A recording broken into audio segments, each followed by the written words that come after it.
அறிவின் இருப்பிடம் அறிந்து இன்பமுற அன்பர்களே வாரி, அன்பர்களே வாரி. அறிவின் இருப்பிடம் அறிந்து இன்பமுற அன்பர்களே வாரி. வாழ்க வளமுடன். குரு வாழ்க, குருவே துணை. இறைவணக்கம். எல்லாம் வல்ல தெய்வமது எங்கும் உள்ளது நீங்கமர, சொல்லால் மட்டும் நம்பாதே, சுயமாய் சிந்தித்தே தெளிவாய், வல்லாய் உடலில் இயக்கமவன், வாழ்வில் உயிரில் அறிவுமவன், கல்லார் கற்றார் செயல் விளைவாய், காணும் இன்ப துன்பமவன், அவனின் இயக்கம் அணுவாற்றல், அணுவின் கூட்டு பக்குவம் நீ, அவனில் தான் நீ உன்னிலவன், அவன் யார் நீ யார் பிரிவேது, அவனை மறந்தால் நீ சிறியோன், அவனை அறிந்தால் நீ பெரியோன், அவன் நீ ஒன்றாய் அறிந்த இடம், அறிவு முழுமை அது முக்தி, அவன் நீ ஒன்றாய் அறிந்த இடம், அறிவு முழுமை அது முக்தி, அறிவு முழுமை அது முக்தி.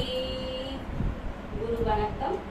அண்டமதில் உருவெடுத்து அறிவை பெற்று, அவ்வறிவு ஒன்று முதல் ஆறதாகி, கொண்டமெல்லாம் இப்புருவில் குறிப்பில்லாமல், கோடான கோடிய நீ அனுபவித்து, கண்டகலன் என அறிய நினைந்தேன் அப்போ, கருத்துணர்த்தி கணல் மூட்டி கருவாம் ஞான தவம் நடத்தி கொடுக்க துணை பேராசிரியர் முத்துமாரி அம்மா அவர்களை அழைக்கிறோம்.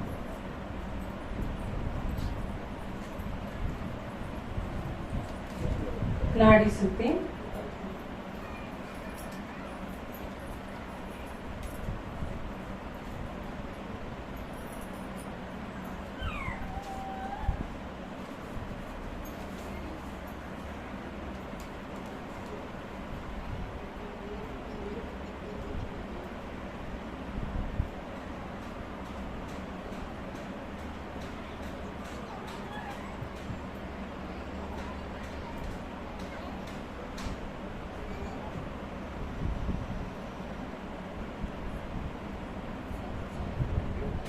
அப்போ வாலிபனாகிறாங்க, வயோதிகம் வருது.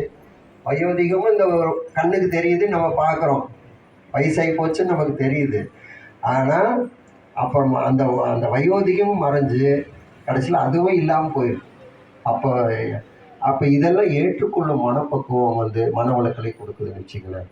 எல்லாமே வர்றது போகிறது எல்லாமே இயற்கை தான். அப்போ இந்த நிலையில் வாழக்கூடிய ஒரு அற்புதமான ஒரு விஷயத்தை தான்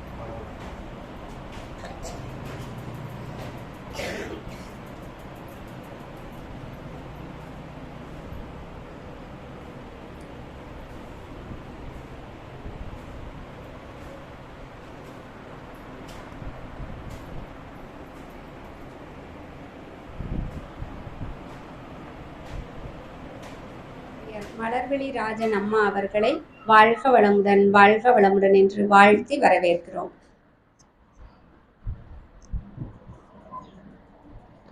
வாழ்க வையகம், வாழ்க வையகம், வாழ்க வளமுடன். அனைவருக்கும் அன்பான வணக்கம். இரவு வானை அழகு செய்யும் விண்மீன்களைப் போல இந்த கூட்டத்தை அழகுபடுத்தி கொண்டிருக்கும் உங்கள் அனைவரையும் வரவேற்பதில் பெருமகிழ்ச்சி கொள்கின்றோம். முதலாவதாக பவானி அறிவு திருக்கோயிலின் தலைவர், அவர் அந்த வியாச முனிவரையும் விவேகானந்தரையும் அவர் சொல்லி தான் நான் அவங்கள ரொம்ப நேசித்து படிக்கவே ஆரம்பித்தேன்.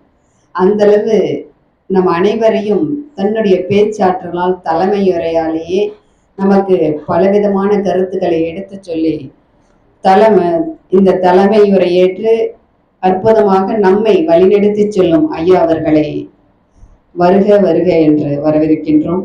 அடுத்ததாக அன்பின் சேவையில் ஆண்டவன் பார்வையில் அகிலமே மகிழும் மனது ஆயிரக்கணக்கான மக்களுக்கு மௌனம் அப்படிங்கிற ஒரு அற்புதமான ஒரு சேவையை செய்து கொண்டு மக்கள் அனைவருக்கும் இந்த மௌனத்தின் பெருமையை உலகம் முழுவதும் பறைசாற்றி கொண்டிருக்கும் சிறப்பு சொற்பொழிவாளர் பேராசிரியர் எம் கோவிந்தராஜ் அவர்களையும் இந்த சிறுவம்பாளையம் தவமயத்தின் சார்பாக வருக வருக என்று வரவேற்கின்றோம்.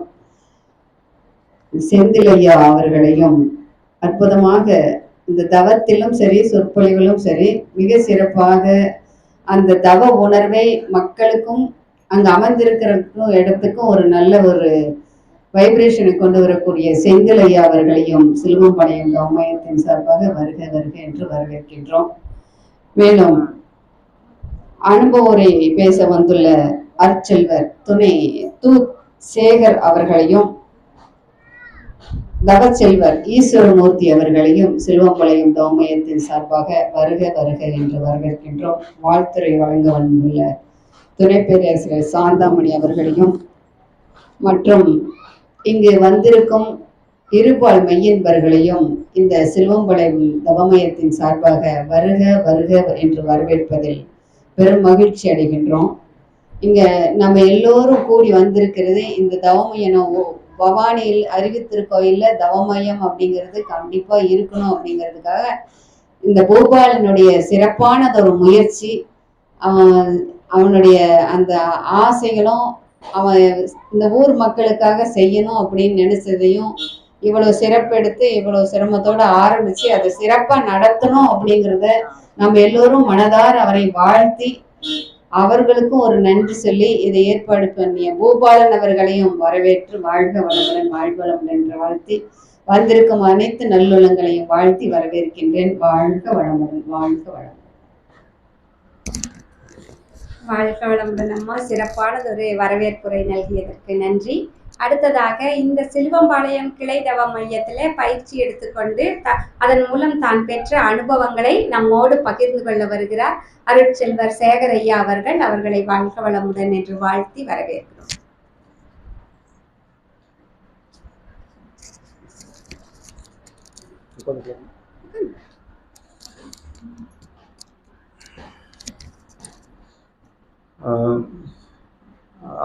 அறிவு கூர்ந்த அன்பு நிறைந்த பேராசிரியர் பெருமக்களை வணங்கி மகிழ்கிறேன்.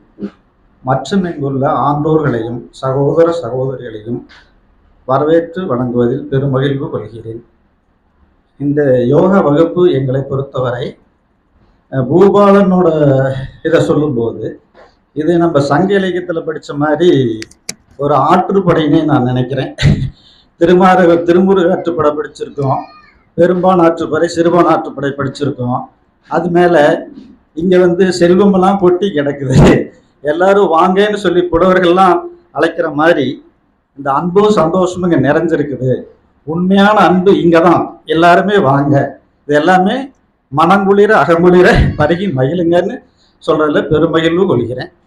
அதாவது கொஞ்ச நாள் இந்த வகுப்புக்கு வந்திருந்தாலும் எங்கள் கிராம சூழ்நிலை எத்தனையோ இன்னல்கள், போராட்டங்கள், விவசாய பிரச்சனை, எத்தனையோ பிரச்சனைகள் நடுவில் வந்திருந்தாலும் இதை நாங்கள் ஒரு சந்தோஷமாக மகிழ்வான சம்பவமாக எடுத்துக்கிட்டோம். இதில் ஒரு சில பேராசிரியர்கள் எனக்கு அறிமுகம் ஆகியிருக்கிறாங்க. அவங்களை இப்போ பார்க்கலையும் மனநிறைவாக இருக்குது. அதாவது ரொம்ப நாள் பின்னால் பேசுறதுனால இந்த ஸ்டேஜ் ஃபீவர் எனக்கு இருக்குதுன்னு நினைக்கிறேன். அதை நீங்கள் பொறுத்துக்கணும். மற்றபடி ஒரு சுகமான நிகழ்ச்சி. உடல் பொருள் மட்டும் இல்லை, நம்மளோட உறுப்புகள் மட்டும் இல்லை, அகமும் புறமும் சந்தோஷம் இருக்குங்களே, எல்லளவு சந்தேகமும் இல்லை. இப்படி ஒரு சகோதர சகோதரி சந்திக்கிறதுல இந்த பிரபஞ்சம் எனக்கு கொடுத்த வாய்ப்பை ரொம்ப பெருமையாக கருதுறேன். இதே மாதிரி எல்லா நிகழ்வுகளும் சந்தோஷமாகவும் சுகமாகவும் நடக்கணும்னு எல்லாம் வல்ல இவரோட திருப்பாதங்கள், மகரிஷியோட திருப்பாதங்களை வணங்கி மகிழ்கிறேன். நன்றி, வணக்கம். வாழ்க வளமுடன். அனுபவ உரையவே ஒரு சொற்பொழிவு மாதிரி மிக அற்புதமா அருமையாக வழங்கியிருக்காங்க. அப்ப பூபாலனோட முயற்சி எந்த அளவுக்கு இங்க சிலுவம்பாளையத்துல இருக்குங்கிறத அவர் ஒருத்தரே நமக்கு ஒரு உதாரணமா இருக்காங்க. இது மாதிரி பல அன்பர்கள் பிரம்மஞானிகளும் அருட்செல்வர்களும் தவச்செல்வர்களும் இங்க நிரம்பி வழியினும் அதற்கு இறையர்களும் குருவர்களும் துணை புரியணும் என்று வாழ்த்தி, அடுத்ததாக நமது மன்றத்தின் தலைவர் ஐயா அவர்கள் ரங்கசாமி ஐயா அவர்களை தலைமை உரை ஆற்றுமாறு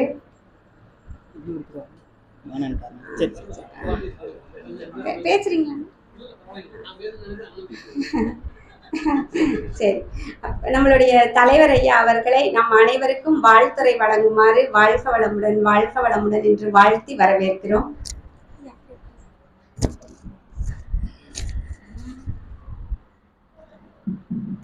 சான்றோர் பெருமக்களே, இருவாழ் மெய்யன்பர்களே, இந்த புனிதமான நாளில் ஒரு புனிதமான காரியம் ஒரு புனிதமான ஊரில் புனிதமான மக்களால் துவக்கி வைக்கப்படுகிறது.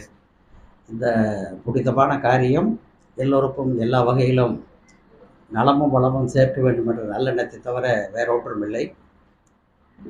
அன்பர்கள் அனைவருக்கும் தெரிந்த விஷயம்தான் என்னவென்றால், இங்கே பெரும் பகுதி 35 வயதுக்கு மேற்பட்டவர்களுக்கு உடல் ரீதியாகவும் மன ரீதியாகவும் பல்வேறு தொந்தரவுகள் வந்துள்ளது. 35 வயசுலேயே உங்களுக்கு ப்ரெஷர், சுகர், தலைவலி, இடுப்பு வலி, மூட்டு வலி, கைகால் வலி வந்துடுது. அதுக்கு மேலே 35 வயசுங்கிற போது உங்களுக்கு பையனுக்கு 12 வயசு, பிள்ளைகளுக்கு 12 வயசு, இந்த மாதிரி குரோத் இருக்கும்.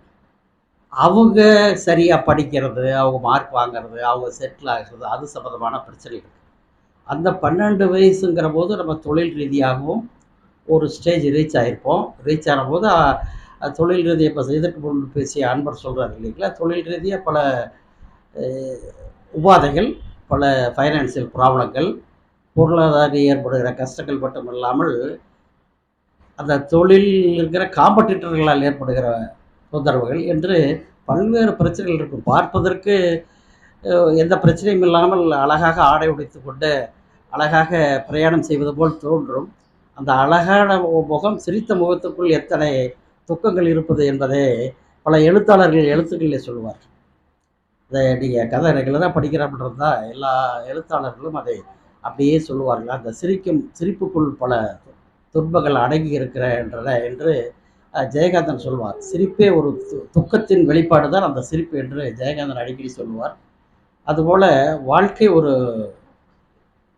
வாழ்க்கை சுகமானதல்ல, சோகத்தோடு போராடுவதற்கு தயாராகி கொள்ள வேண்டும்.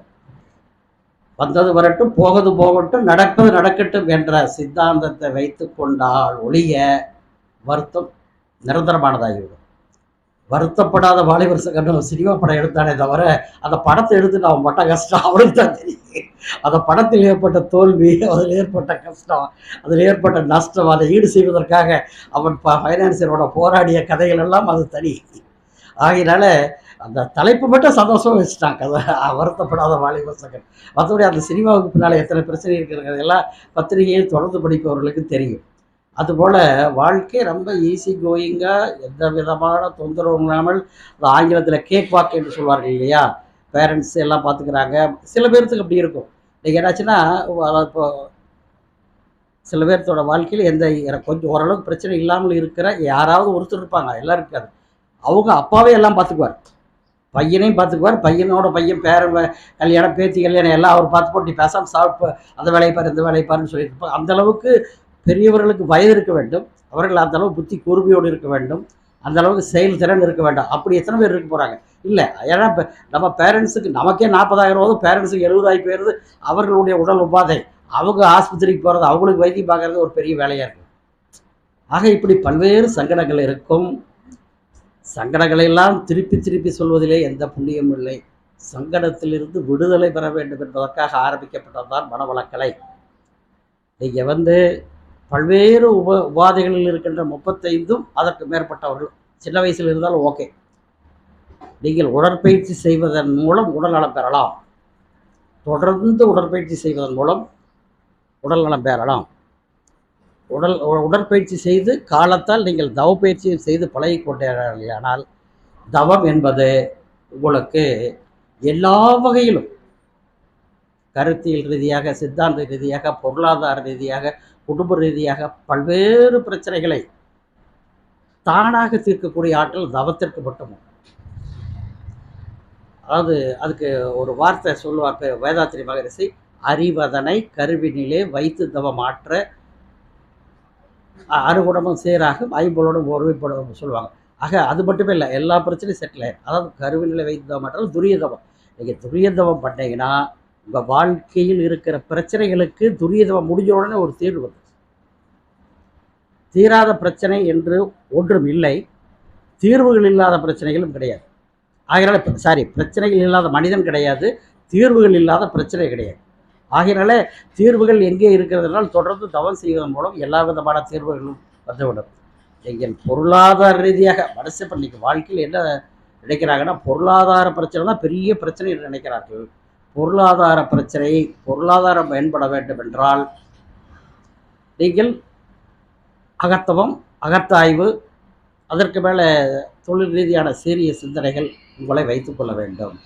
அடிக்கடி நான் மனவளக்கலை மண்டலில் சொல்கிற ஒரே புறாவர், நீங்கள் சொல்கிற போது நீங்கள் உங்கள் நாட்டில் இந்தியாவில் உள்ள அத்தனை கடவுளையும் கும்பிட்டு, அத்தனை கடவுளையும் நம்பி, உங்கள் குலதெய்வத்தை நம்பி, பத்தாக்குறைக்கு வெளிநாட்டில் இருக்கிற கடவுளையும் நம்பினாலும் உங்கள் மீது உங்களுக்கு நம்பிக்கை இல்லை என்றால், தன்னம்பிக்கை இல்லை என்றால், அந்த எத்தனை 33 கோடி தேவர்களாலும் பிரயோஜனம் இல்லை. தன்னம்பிக்கை உள்ளவன் மட்டும்தான் வாழ்வில் வெற்றி பெற முடியும். அல்லாமல் 33 கோடி தேவர்களுக்கு நாம் அர்ச்சனை செய்வதனால் நாம் வெற்றி பெற முடியாது.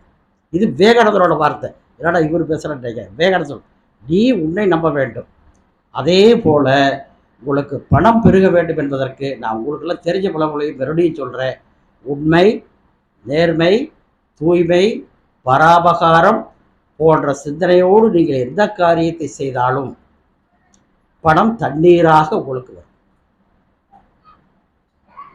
மீண்டும் ஒரு முறை சொல்கிறேன், உண்மை, நேர்மை, தூய்மை, பராபகாரத்தோடு செய்கின்ற எல்லா தொழிலிலும் பணம் தண்ணீராக உங்களை தேடி வரும். நீங்கள் பணத்தை, விவேகானந்தரோட வார்த்தை எல்லாம், இதெல்லாம் யாரும் என்னோட வார்த்தை கிடையாது.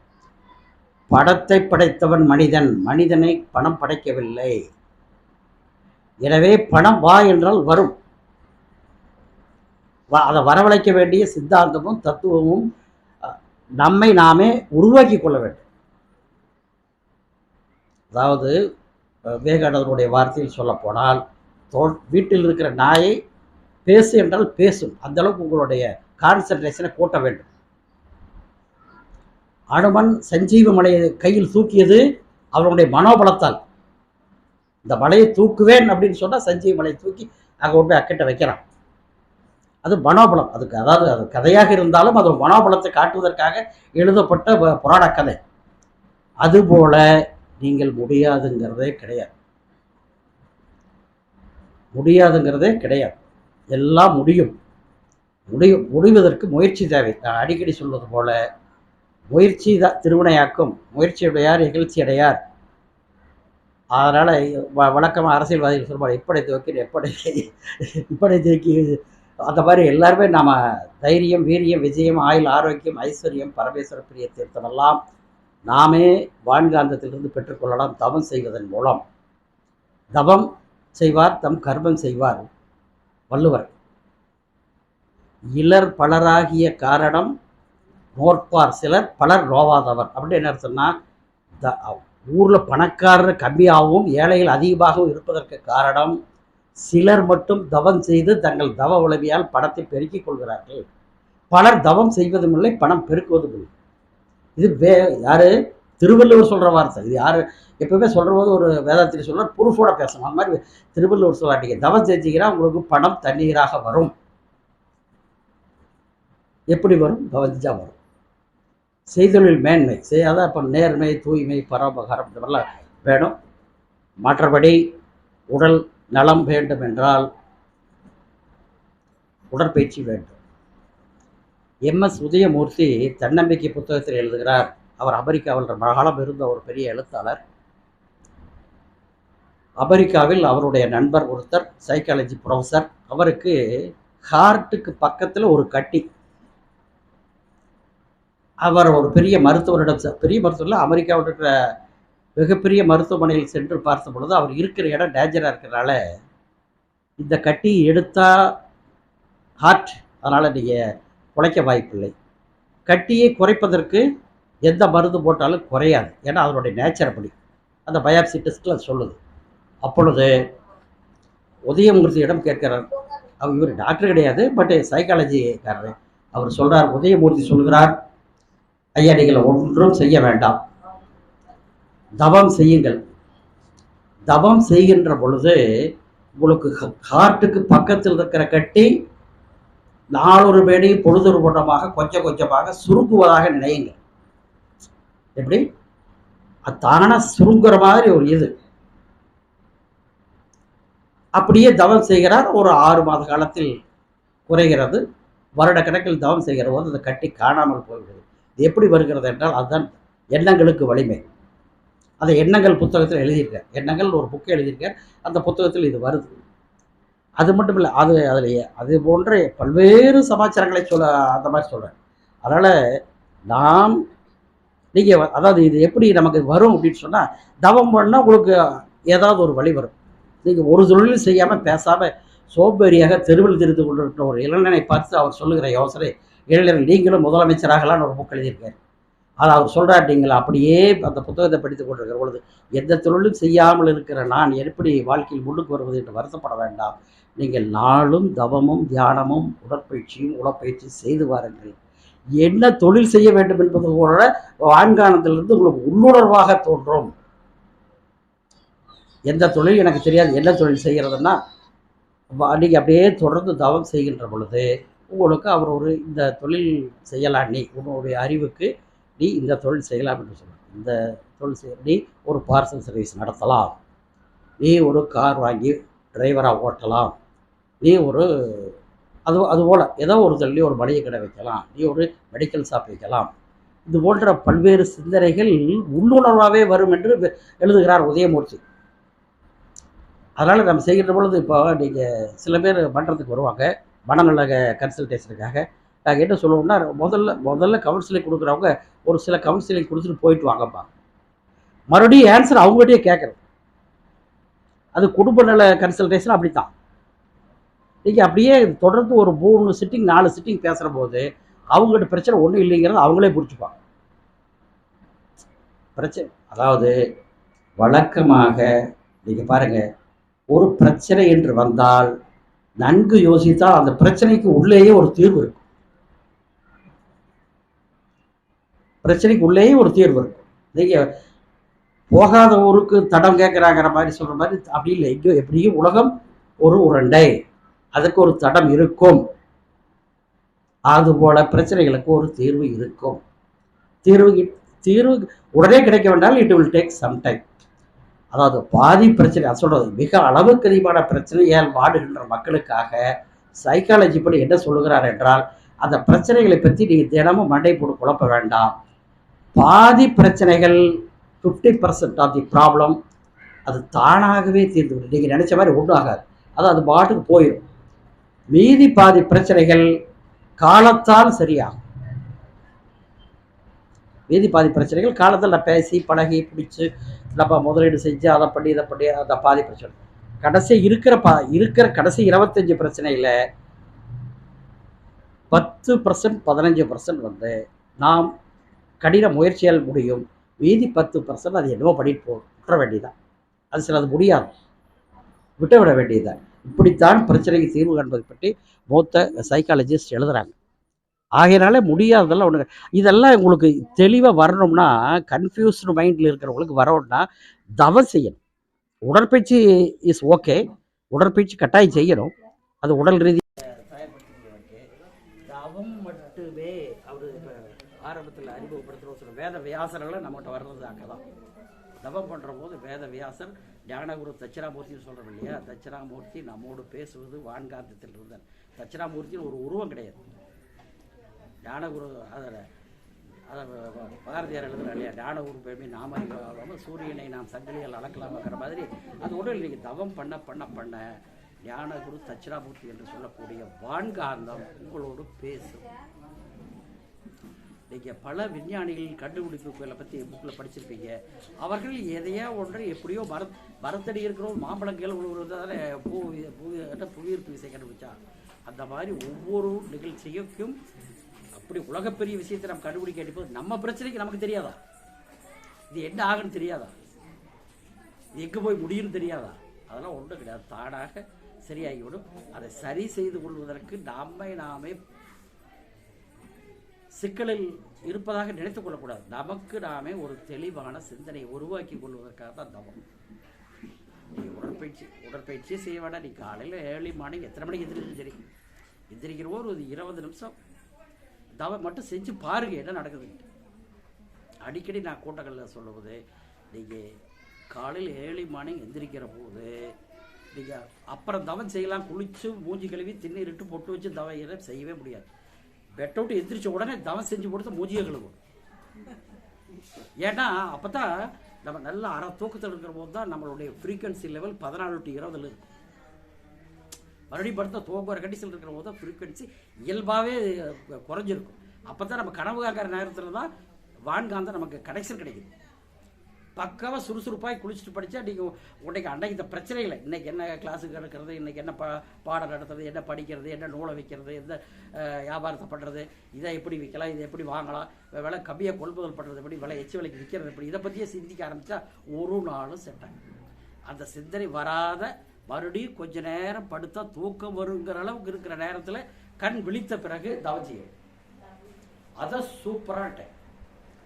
அது சில பேர் வெடிக்கால் 4க்கு எந்திரிப்பீங்க, சில பேர் வெடிக்கால 8க்கு எந்திரிப்பீங்க. 8 மணிக்கு எந்திரிச்சா ஓகே, தப்பு கிடையாது. ஒருவேளை நைட் ஷிஃப்ட் பாட்டு 2 மணிக்கு எந்திரிப்பீங்க, 2 மணிக்கு தவம் பண்ணிட்டு வெளிவாங்க. வெடிக்கால் 6 மணிக்கு படுக்கிற பையன் அப்புறம் அன்றைக்கி தவம் பண்ணாங்களே கூட 2 மணிக்கு எந்திரிக்கிற, 2 மணிக்கு மூஞ்சிகள் வரையும் நீ தவம் படிக்கிறது எந்திரிச்சு, அப்புறம் 2 மணிக்கு மேலே எந்திரிச்சு குளிச்சுட்டு ஒரு வேலையை பார்க்க. இது ஒரு சிஸ்டம். அப்போல்லாம் சொல்லுவாங்க, நீங்கள் எப்பவுமே ஃப்ரீக்வன்சிங்கிறது நீங்கள் வெளியே ஆரம்பிச்சிக்க ஒன்றுமே பண்ண முடியாது. 2 ஃபோன் 4 ஃபோன் பேசுனீங்க, அல்லது வீட்டில் சமையல் செக்ஷன் உள்ளே போயிட்டீங்கன்னா அப்படி சமையல் செக்ஷன் வெளியே வர முடியாது.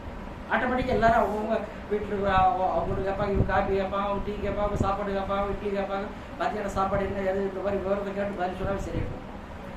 ஆக இடத்த விட்டு நம்ம படிக்கிறது எந்திரிக்கிற போது தவத்தை முடிச்சுட்டு வரணும். தவத்தை முடித்து விட்டால் வான்காந்தம் நம்மோடு ஒன்றி கலந்து விடுகிறது. அப்போ நமக்கு வீரிய விஷயம் வந்து விடுகிறது. நம்மளுடைய மென்டல் பவர் கூடி விடுகிறது. நம்மகிட்ட கேட்குறவங்க கூட தேவையில்லாத கேள்வி கேட்க மாட்டோம். அதாவது நீங்கள் ராமகிருஷ்ணர் விவேகானந்தர்கிட்ட கடவுளை காட்டுறேன்னு சொல்லுவார். ஆனால் கடவுளை பார்த்த உடனே என்ன வேணுமோ விவேகானந்தர் ராமகிருஷ்ணர்கிட்ட வர கேட்பாரு. ராமகிருஷ்ணன் நான் வரக்கூடிய அளவுக்கு கடவுள் கிடையாது, நான் கடவுளை காட்டுறேன், நீ அங்கே போய் கேட்டுருக்காரு. ஆனால் ராமகிருஷ்ணன் விவேகானந்தர் கேட்பார், அந்த ரூமில் போய் அப்படி கும்பிடுவாங்க, கொஞ்ச நேரம் கடவுள் நேரில் தோல் பண்ணி கேட்பாரு. அதே மாதிரி சாஸ்திரமாக அவர் வணங்குகின்ற காளி தேவி ஃபுல் உருவம் அப்படியே தோன்றுவார். தோன்றவுடன் விவேகானந்தர் என்ன செய்வார், கூப்பிட்டு வெளியே வந்துடுவார். வெளியே வந்து கேட்டியா அப்படி கேட்டால், சாமி நான் கேட்க மறந்து சாமி தோன்றுச்சு, கூப்பிட்ட வெளியே வந்துருக்கார். என்ன காரணம் என்றால், அவ்வளவு சுரூபமாக இருக்கிற தெய்வீக ஒளி வீசுகின்ற பொழுது என் குறை சொல்ல பிரியப்படவில்லை. 3 தடவை சொல்ல முடியல. அப்புறம் நான் சொல்ல முடியாது, கேட்க முடியலைங்க, கேட்கக்கூடிய சூழ்நிலை மனநிலை அங்கே உள்ளே வரவில்லை. அப்புறம் அதனால் நான் முடியாது, நீங்கள் கடவுள் ஹாஸ்பிட்டல் நீங்கள் தான் வர கொடுத்து ராமகிருஷ்ணன் ஓடியாடுவார். அவர் சொல்வார், உனக்கு வாழ்நாள் போது உள்ள உணவு உடுக்க உடை இருக்கலாம் கிடைக்கும், குடும்பம் வந்து நமக்கு இருக்கிற ஒரு வாக்கு கொடுத்துருக்காங்க. அவர் மக்கள் சேவை மகேசன் சேவை என்று விவேகானந்தர் நாட்டு மக்களுக்காக பணியாற்றி வருவார். அந்த மாதிரி நம்ம விவேகானந்தராக வேண்டாம், ராமகிருஷ்ணராக வேண்டாம், நம்ம சித்தராக வேண்டாம், ஒன்றும் ஆக வேண்டாம். நம்ம பிரச்சனை இல்லாமல் நம்ம குடும்ப வாழ்க்கை நடந்தா போகும், நமக்கு தொந்தரவு இல்லாமல் இருந்தா போகும். ஏன்னா அதனால் நீங்கள் என்ன பண்ணுறீங்கன்னா, தவம் செய்யுங்கள், தற்சோதனை செய்யுங்கள், அகத்தவம் செய்யுங்கள், அகத்தாய்வு செய்யுங்கள். இதற்கு மேலே சந்தேகம் இருந்தால் நீங்கள் மன்றத்துக்கு வாங்க. மன்றத்தில் இருக்கிற பேராசிரியர்களிடம் கேளுங்கள். உடல் ரீதியாக பொருளாதார எல்லாம் கேட்பாங்க. ஆண்களுக்கு ஆண் பேராசிரியர் இருக்கார்கள், பெண்களுக்கு பெண் பேராசிரியர் இருக்கார்கள். உங்களுக்கு பிரத்யேகமான உங்களுடைய பிரச்சனைகளை நீங்கள் கட்டாயம் கேட்கலாம். அவர்கள் கட்டாயம் ஒரு விடை நல்ல விடை தெரியும். அப்படி வழியே தெரியவில்லை என்றால் அவர்கள் மூத்த சீனியர் பேராசிரியர் அறிவித்திருந்த மேல் ஆழியார் இருக்கிற பேராசிரியர் வரை போர்டில் கான்டாக்ட் பண்ணி பேசி எல்லாம் ஒழுங்கு ஒன்றும் நீங்கள் நம்ம அப்படி பல்வேறு பிரச்சனைகள் நாங்கள் எங்கள் மண்டலத்திலே தீர்த்திருக்கிறோம். மண்டலத்தில் தீர்க்க முடியாத பிரச்சனை ஈரோடு மூத்த பேராசிரியர் சொல்லி தீர்த்திருக்கிறோம். அது எல்லாமே சரி. குடும்ப நல ஆலோசனை அப்படித்தான். அதாவது யாருக்கு என்ன பிரச்சனை நம்ம சொல்றோம். குடும்ப நல ஆலோசனைக்கு அங்கே போகிறவர்கள் அங்கே அப்படியே பேசி குடும்பத்தை குடும்பம்னா டைவர்ஸ் ஆகிற கண்டிஷன் போனவங்க எல்லாருமே டைவர்ஸ் இல்லாமல் மனவளக்கலையில் வர சொல்கிற பேச்சு பயிற்சியோடவே முடிச்சு கொடுத்துட்றாங்க. உங்களுக்கு குழந்தைகள் படிக்கவில்லை என்றால் அவர்கள் சொல்லுகிற ஒரே வார்த்தை, நீங்கள் தவம் செய்யுங்கள், ஒரு குழந்தைக்கு தவம் செய்ய சொல்லுங்கள். பிறகு அதுக்கு பிறகு சில யோசனைகள் மனநல யோசனைகளை அவர்கள் சொல்கிறார். அதே நீங்கள் ஒவ்வொருவரும் தனிப்பட்ட முறையில் உங்களுக்கு என்னென்ன பிரச்சனை இருக்குதோ அதை அங்கே சொல்லி கேளுங்க, கட்டாயம் சொல்லுவாங்க.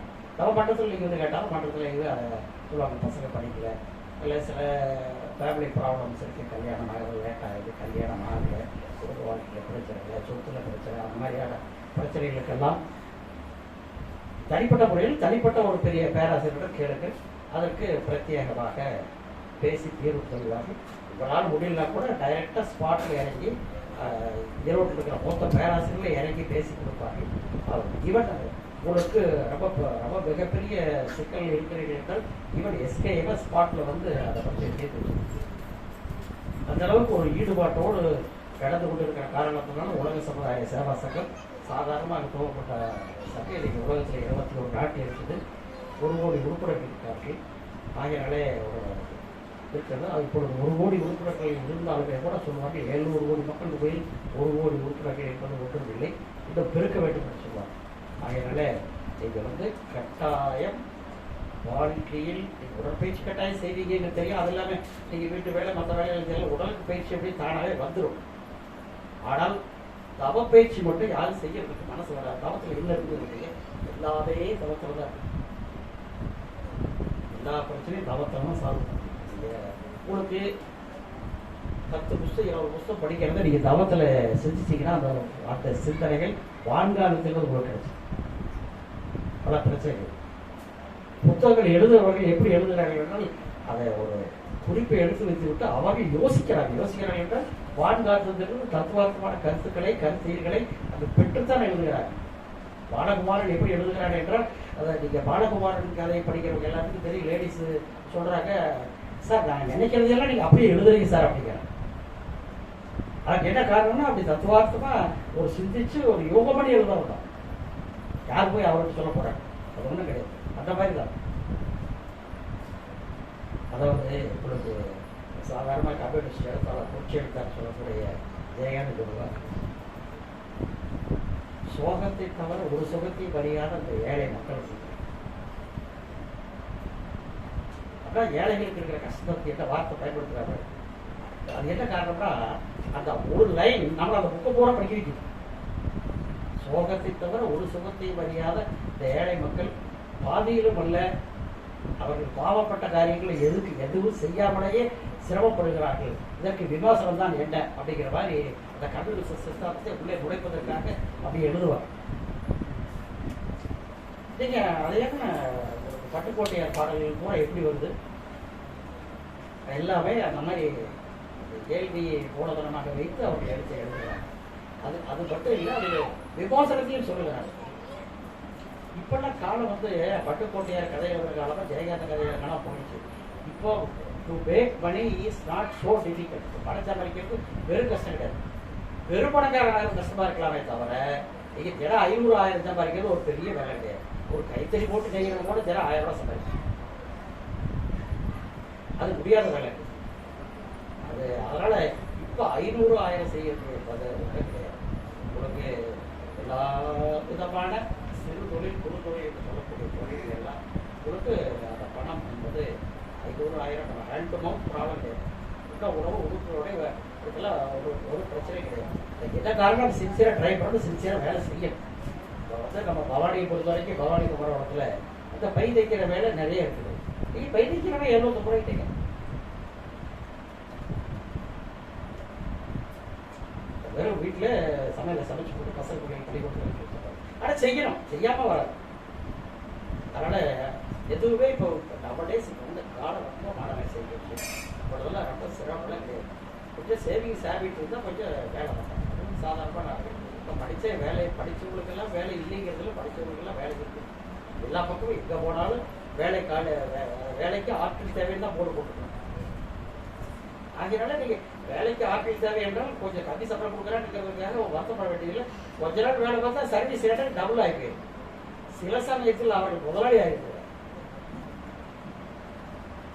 தொழில் அத்துணையை தெரிஞ்சுக்கிட்டா தொழில் ஃபைனான்ஸ் பண்ணுறதுக்கு ஆள் இருக்குது, பார்ட்னர் ஆகிறதுக்கு ஆள் இருக்குது, முதலாளி ஆகிக்கும்.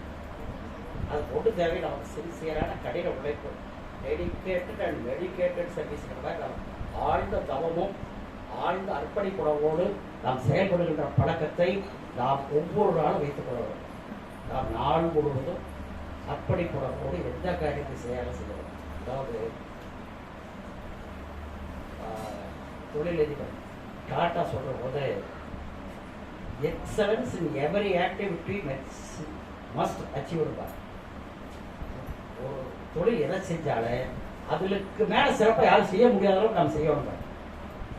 அது குட்டூசியா இருந்தாலும் சரி, அது ஏரோப்ளானா இருந்தாலும்.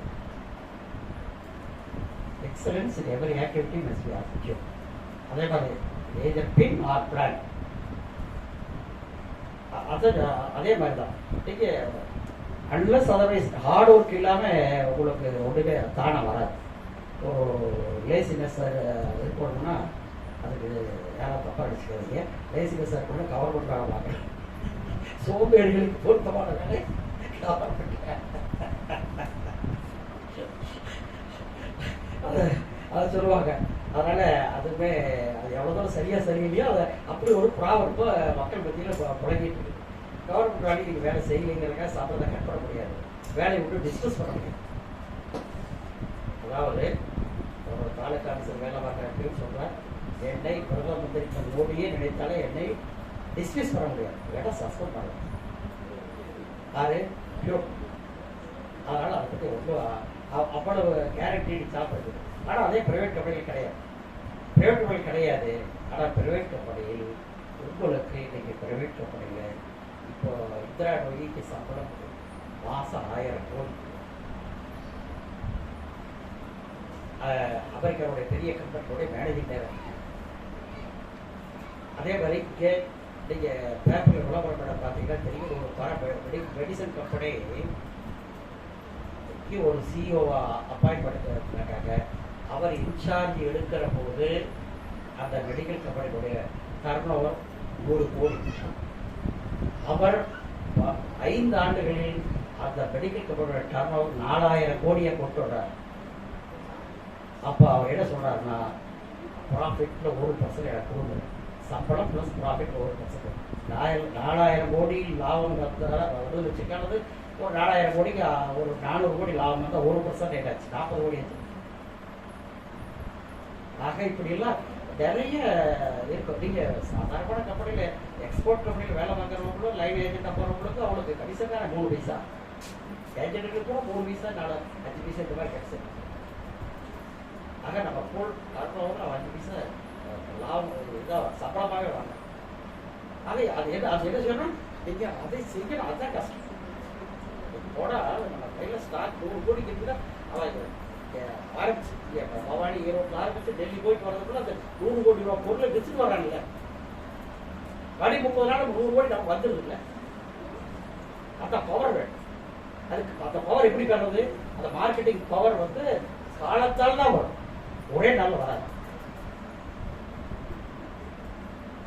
அதை அதுதான் சொல்ற போது மண்ணை கொடுத்தாலும் போன் என்று சொல்லிவிட்டே கூடிய பக்குவம் கொண்டவன் தான் அட்வர்டைசிங் ஏஜெண்டாக இருக்க முடியுமா? அதுபோல் நீங்கள் எல்லாம் பண்ணுங்க. ஆக இப்படி மார்க்கெட்டில் ஒன்றும் தெரியாதெல்லாம் பண்ணுற போது நாம் வான்காந்தத்திலிருந்து வேற வியாசத்திலிருந்து நவகோடீஸ்வரர்கள், நவகோடி குருமார்கள் எல்லோரும் நம்ம பேசுகின்ற ஆலோசனை பெறுகின்ற மக்களுக்கு செய்கின்ற தவத்தை செய்தால் என்ன ஆகும்? என்ன ஆகும்? அதாவது நேற்று சுந்தர வடிவேல் என்று வைஸ் சான்சலர் இருந்தார். அவர் பள்ளிக்கூடத்தில் ஆசிரியராக வாழ்க்கை துவங்கினார். வைஸ் சான்சலராக ரிட்டையர் ஆனார். அவருடைய சுயசரிகள் எழுதும் பொழுது நான் ஆசிரியராக துவங்கினால் வைஸ் சான்சலர் ஆக வேண்டும் என்று சங்கல்பம் செய்து கொண்டே இருக்கிறார். எந்த கடவுளையும் நான் வணங்குவது கிடையாது. அவர் ஒரு தீயக்காரர். அவர் அப்படியே தீக்க பாரம்பரியத்தில் வந்து அவர் காலேஜ் லெக்சராகி ப்ரொஃபஸராகி வைஸ் சான்சலராகி 6 வருஷம் இருக்கார். அதற்கு அவருடைய பின்னணி, அவருடைய பேக்ரவுண்டு, அரசியல் பேக்ரவுண்ட் எல்லாம் அவர் உதவி செய்யும். ஆகையினால ஒவ்வொருத்தருக்கும் ஒரு விதமான முயற்சி வேணும். சாதாரண குடும்பத்தில் இருக்கிற பல மிகப்பெரிய தொழில்நுட்பங்கள் ஏன் நம்ம அமெரிக்காவில் இருக்கிற தமிழ் பேசுகின்ற பல தொழில்நுட்பங்கள் நம்ம ஊர் சேலம் பெரியார் மாவட்டத்தில் நண்பர்கள் தான் அங்கே அமெரிக்காவிலே தமிழ் மக்கள் மத்தியில் மிகப்பெரிய தொழில்நுட்பம். நாங்கள் போகிறவங்களுக்கு ஒன்றும் தெரியாது, தடமே தெரியாது, வழிகேட்டு தான் போனாங்க. அங்கே பெரிய தொழில்நுட்பம்.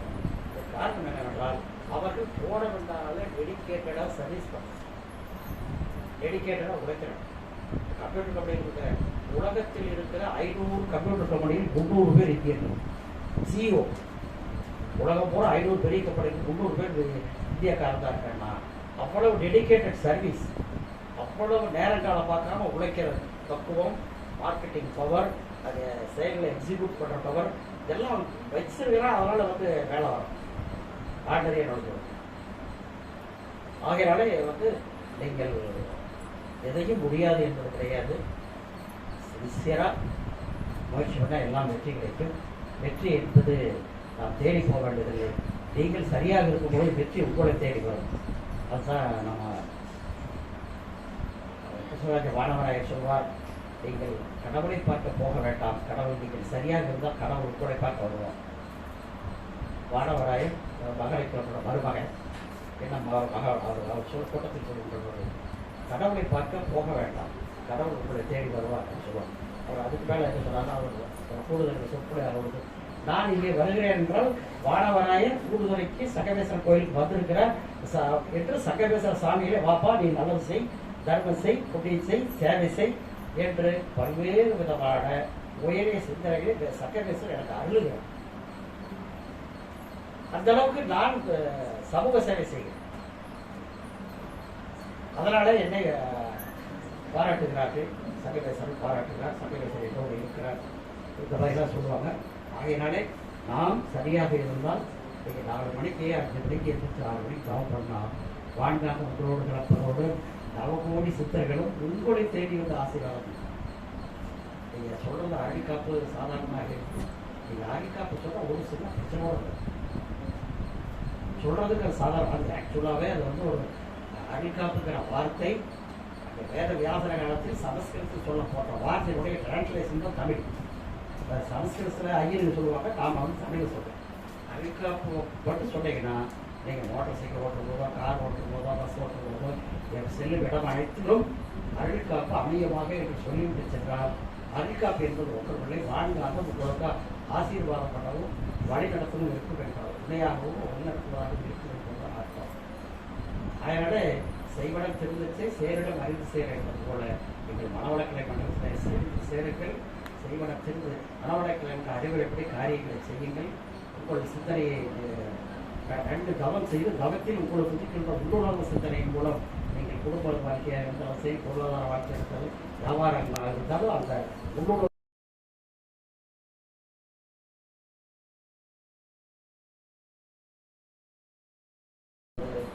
விவேகானந்தர் சொல்ல போல படம் தண்ணீராய் உங்களிடம் வரும்.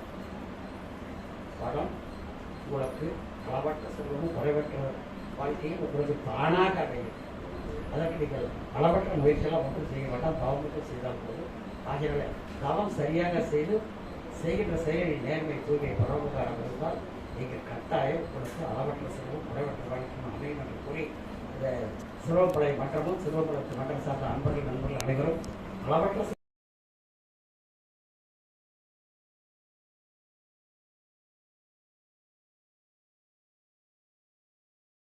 வானதொரு தலைமை உரையை வழங்கிய தலைவர் ஐயா அவர்களுக்கு நன்றியை தெரிவித்துக் கொள்கிறோம். நம்மளோட மகரிஷியோட பயிற்சியே எளிய முறை குண்டலினி யோகா.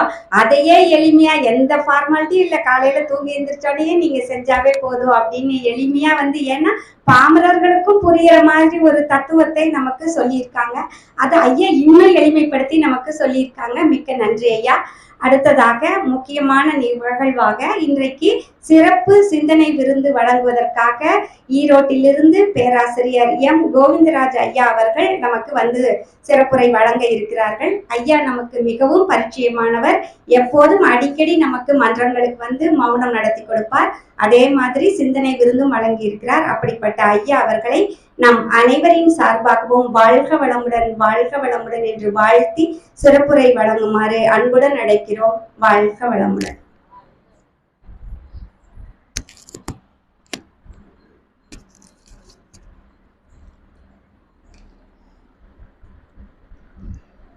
வாழ்க வையகம், வாழ்க வையகம், வாழ்க வளமுடன்.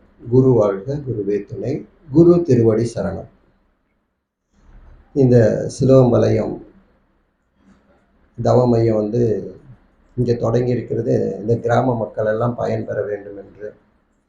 மகரிஷியோட அதாவது கோபாலனுக்கு ரொம்ப நாள் கனவு தவ மையம் இங்கே தொடங்கணும் அப்படின்ட்டு. இது மகரிஷியோட கனவு தான் அவங்க அன்பர்கள் மூலியமாக இங்கே நிறைவேறி கொண்டிருக்கிறது. ஏன்னா அவர் உலகம் பூரா பரவணும், உலக சமாதானம் வரணும், ஒரு தனி மனித அமைதியில் தான் உலக அமைதி வரும்னு சொல்லியிருக்காங்க. அப்படி இருக்கும்போது ஒவ்வொரு தனி மனிதனும் அமைதியாக வாழணும். அப்போ இந்த கிராமத்து மக்கள் அமைதியாக வாழ வேண்டாமா? அப்போ எங்கேயும் வரணும் அப்படிங்கிறதுக்காக தான் கோபாலன் மூலியமாக இங்கே தொடங்கியிருக்காங்கன்னு வச்சுங்களேன். நீங்களும் அதிர்ஷ்டசாலிங்க. இந்த கிராமத்துக்குள்ளே நுழையும் போதே பார்த்தீங்கன்னா ரொம்ப அழகாக இருந்தது. பாக்கு மரம், 2 பக்கம் பார்த்தீங்கன்னா பாக்கு மரம். தண்ணி பிரச்சனையே இருக்காதுன்னு நினைக்கிறேன் இந்த கிராமத்தில். அப்படி தானே இந்த கிராமத்தில் இருக்கவங்க சொல்லுங்கள். தண்ணி பிரச்சனையே இருக்காது, அந்த அளவுக்கு தண்ணி நிறைஞ்சிருக்கு. அப்போ ஒவ்வொரு மனிதனும் அமைதியாக வாழ்வதற்குண்டான வழிகளை தானாக இயற்கையாக அமைச்சு கொடுக்குது. அப்போ இந்த ஊர் மக்களும் இப்போ நாங்கள்லாம் பார்த்தீங்கன்னா இந்த பயிற்சி எடுத்து 30 வருஷம் 25 வருஷம் 30 வருஷம் ஆச்சு. அப்போ இந்த பயிற்சி எடுத்ததுனால என்ன நன்மைகள் அப்படின்னு பார்த்தீங்கன்னா நோய் இல்லாமல் வாழலாம். அப்போ இங்கே இருக்கிறவங்க எதுவுமே நோய் இல்லாமல் வாழ முடியும் அப்படின்னா கண்டிப்பாக வேலை வேற. அதாவது நாம் நிறைய வேலை செய்கிறோம், ஏன் இந்த மாதிரி எல்லாம் பிரச்சனை இருக்குது, அதை கால் வலி கை வலி இந்த மாதிரிலாம் இருக்கு இல்லைங்களா? வேலை வேற, ஆனால் பயிற்சி வேற. பயிற்சி எந்த அளவுக்கு நம்ம செய்கிறோமோ அந்த அளவுக்கு உடல் ஆரோக்கியமாக இருக்கும். ஓகேங்களா? அப்போ அந்த மனவளக்கலை பயிற்சி தான் இங்கேயும் வரணும் அப்படிங்கிறது தான் அவருடைய நோக்கம். மகரிஷியோட நோக்கமும் அதே தான். அப்போ ஒவ்வொரு தனி மனிதனும் அமைதியாக வாழ்வதற்குண்டான ஒரு வழிகளை அமைத்தது தான் மனவளக்கலை. வேதத்திலேயே சாஸ்திரத்திலேயே என்ன சொல்லுது அப்படின்னு பார்த்தீங்கன்னா, எந்த ஒன்றை அறிந்து கொண்டால் அனைத்தும் அறிந்து கொள்ளலாமோ அந்த ஒன்றை அறிந்து கொள் அப்படின்னு சொல்றாங்க.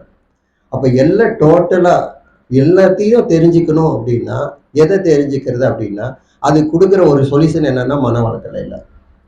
இப்போ நம்ம பார்த்தீங்கன்னா பல பேர் பல விதமான வேலைகளை செய்கிறோம், பொருளீட்டுறோம், படிக்கிறோம், கல்யாணம் பண்ணிக்கிறோம், அப்புறம் பார்த்தீங்கன்னாக்கா குழந்தைங்களாம் படிக்க வைக்கணும், எத்தனையோ வேலைகள் நடந்துட்டு இருக்கு.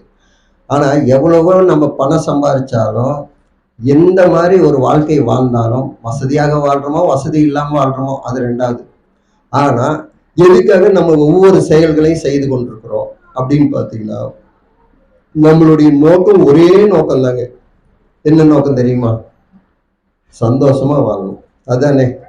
அப்போ சந்தோஷமா வாழ்றதுக்கு உண்டான வழிகள் தான் வேணும்.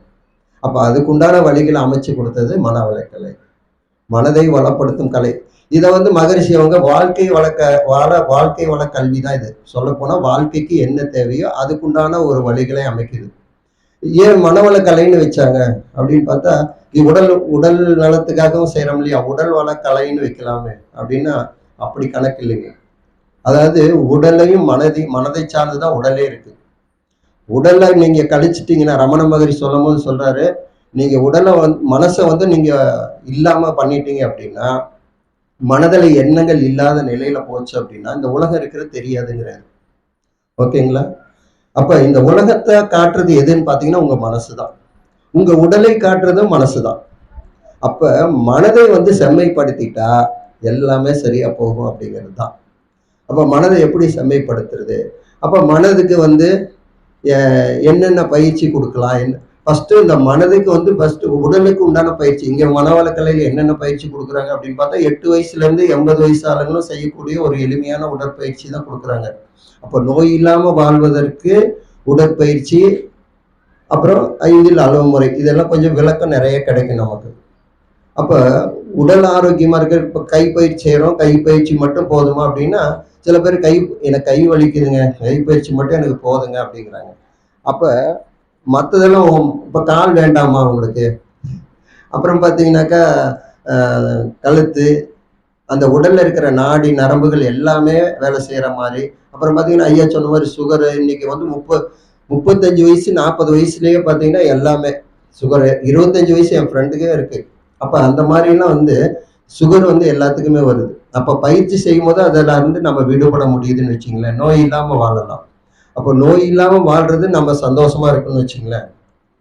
குடும்பத்தில் எப்படி எடுத்துக்கிட்டோம்னா, அந்த ஒவ்வொருத்தரும் நோய் இல்லாமல் வாழும் போது தான் நம்ம மகிழ்ச்சியா இருக்கும். குடும்பத்தில் வந்து ஒருத்தர் வந்து உடம்பு சரியில்லாமல் படுத்திருந்தாங்கன்னா நாம சந்தோஷமா சாப்பிட முடியாது, தூங்க முடியாது. நீங்க ஒன்றும் இல்லை, குழந்தைக்கு உடம்பு சரியில்லை அப்படின்னு நினைச்ச கூட பார்த்தீங்கன்னா, அவங்களுக்கு உடம்பு சரியில்லைன்னா குடும்பமே வந்து ரொம்ப கஷ்டப்படும். அப்போ ஒவ்வொருத்தரும் வந்து நிறைவா அமைதியா வாழணும். அப்ப ஆரோக்கியமான குழந்தையா வேணும் அப்படின்னாக்கா, இந்த காயக்கல்ப பயிற்சியில நம்ம செய்யும் போது ஆரோக்கியமான குழந்தையும் அறிவுள்ள குழந்தையும் பிறக்கும்னு சாமி சொல்றாரு. அப்ப அந்த மாதிரி முறையில உடல் ஆரோக்கியத்துக்காக இங்க கொடுக்கப்படுற பயிற்சி நாம சாதாரண ஒரு உடல் வலியிலிருந்து கேன்சர் வரைக்கும் சரி பண்ணக்கூடிய அளவுக்கு சக்தி வாய்ந்ததா இருக்குன்னு வச்சுங்களேன். இப்போ நம்மளாம் கிராமத்துக்கெல்லாம் இந்த பயிற்சியெல்லாம் கொடுத்துட்டு இருக்கோம். இப்போ இந்த கிராமத்துலேயும் நம்ம வந்திருக்கோம். ஆனால் அந்த ஒரு கிராமத்தில் நம்ம பயிற்சி கொடுக்கும்போது அவங்களுக்கு வந்து கேன்சர் இருக்குது அப்படின்னு சொல்லியிருந்தாங்க.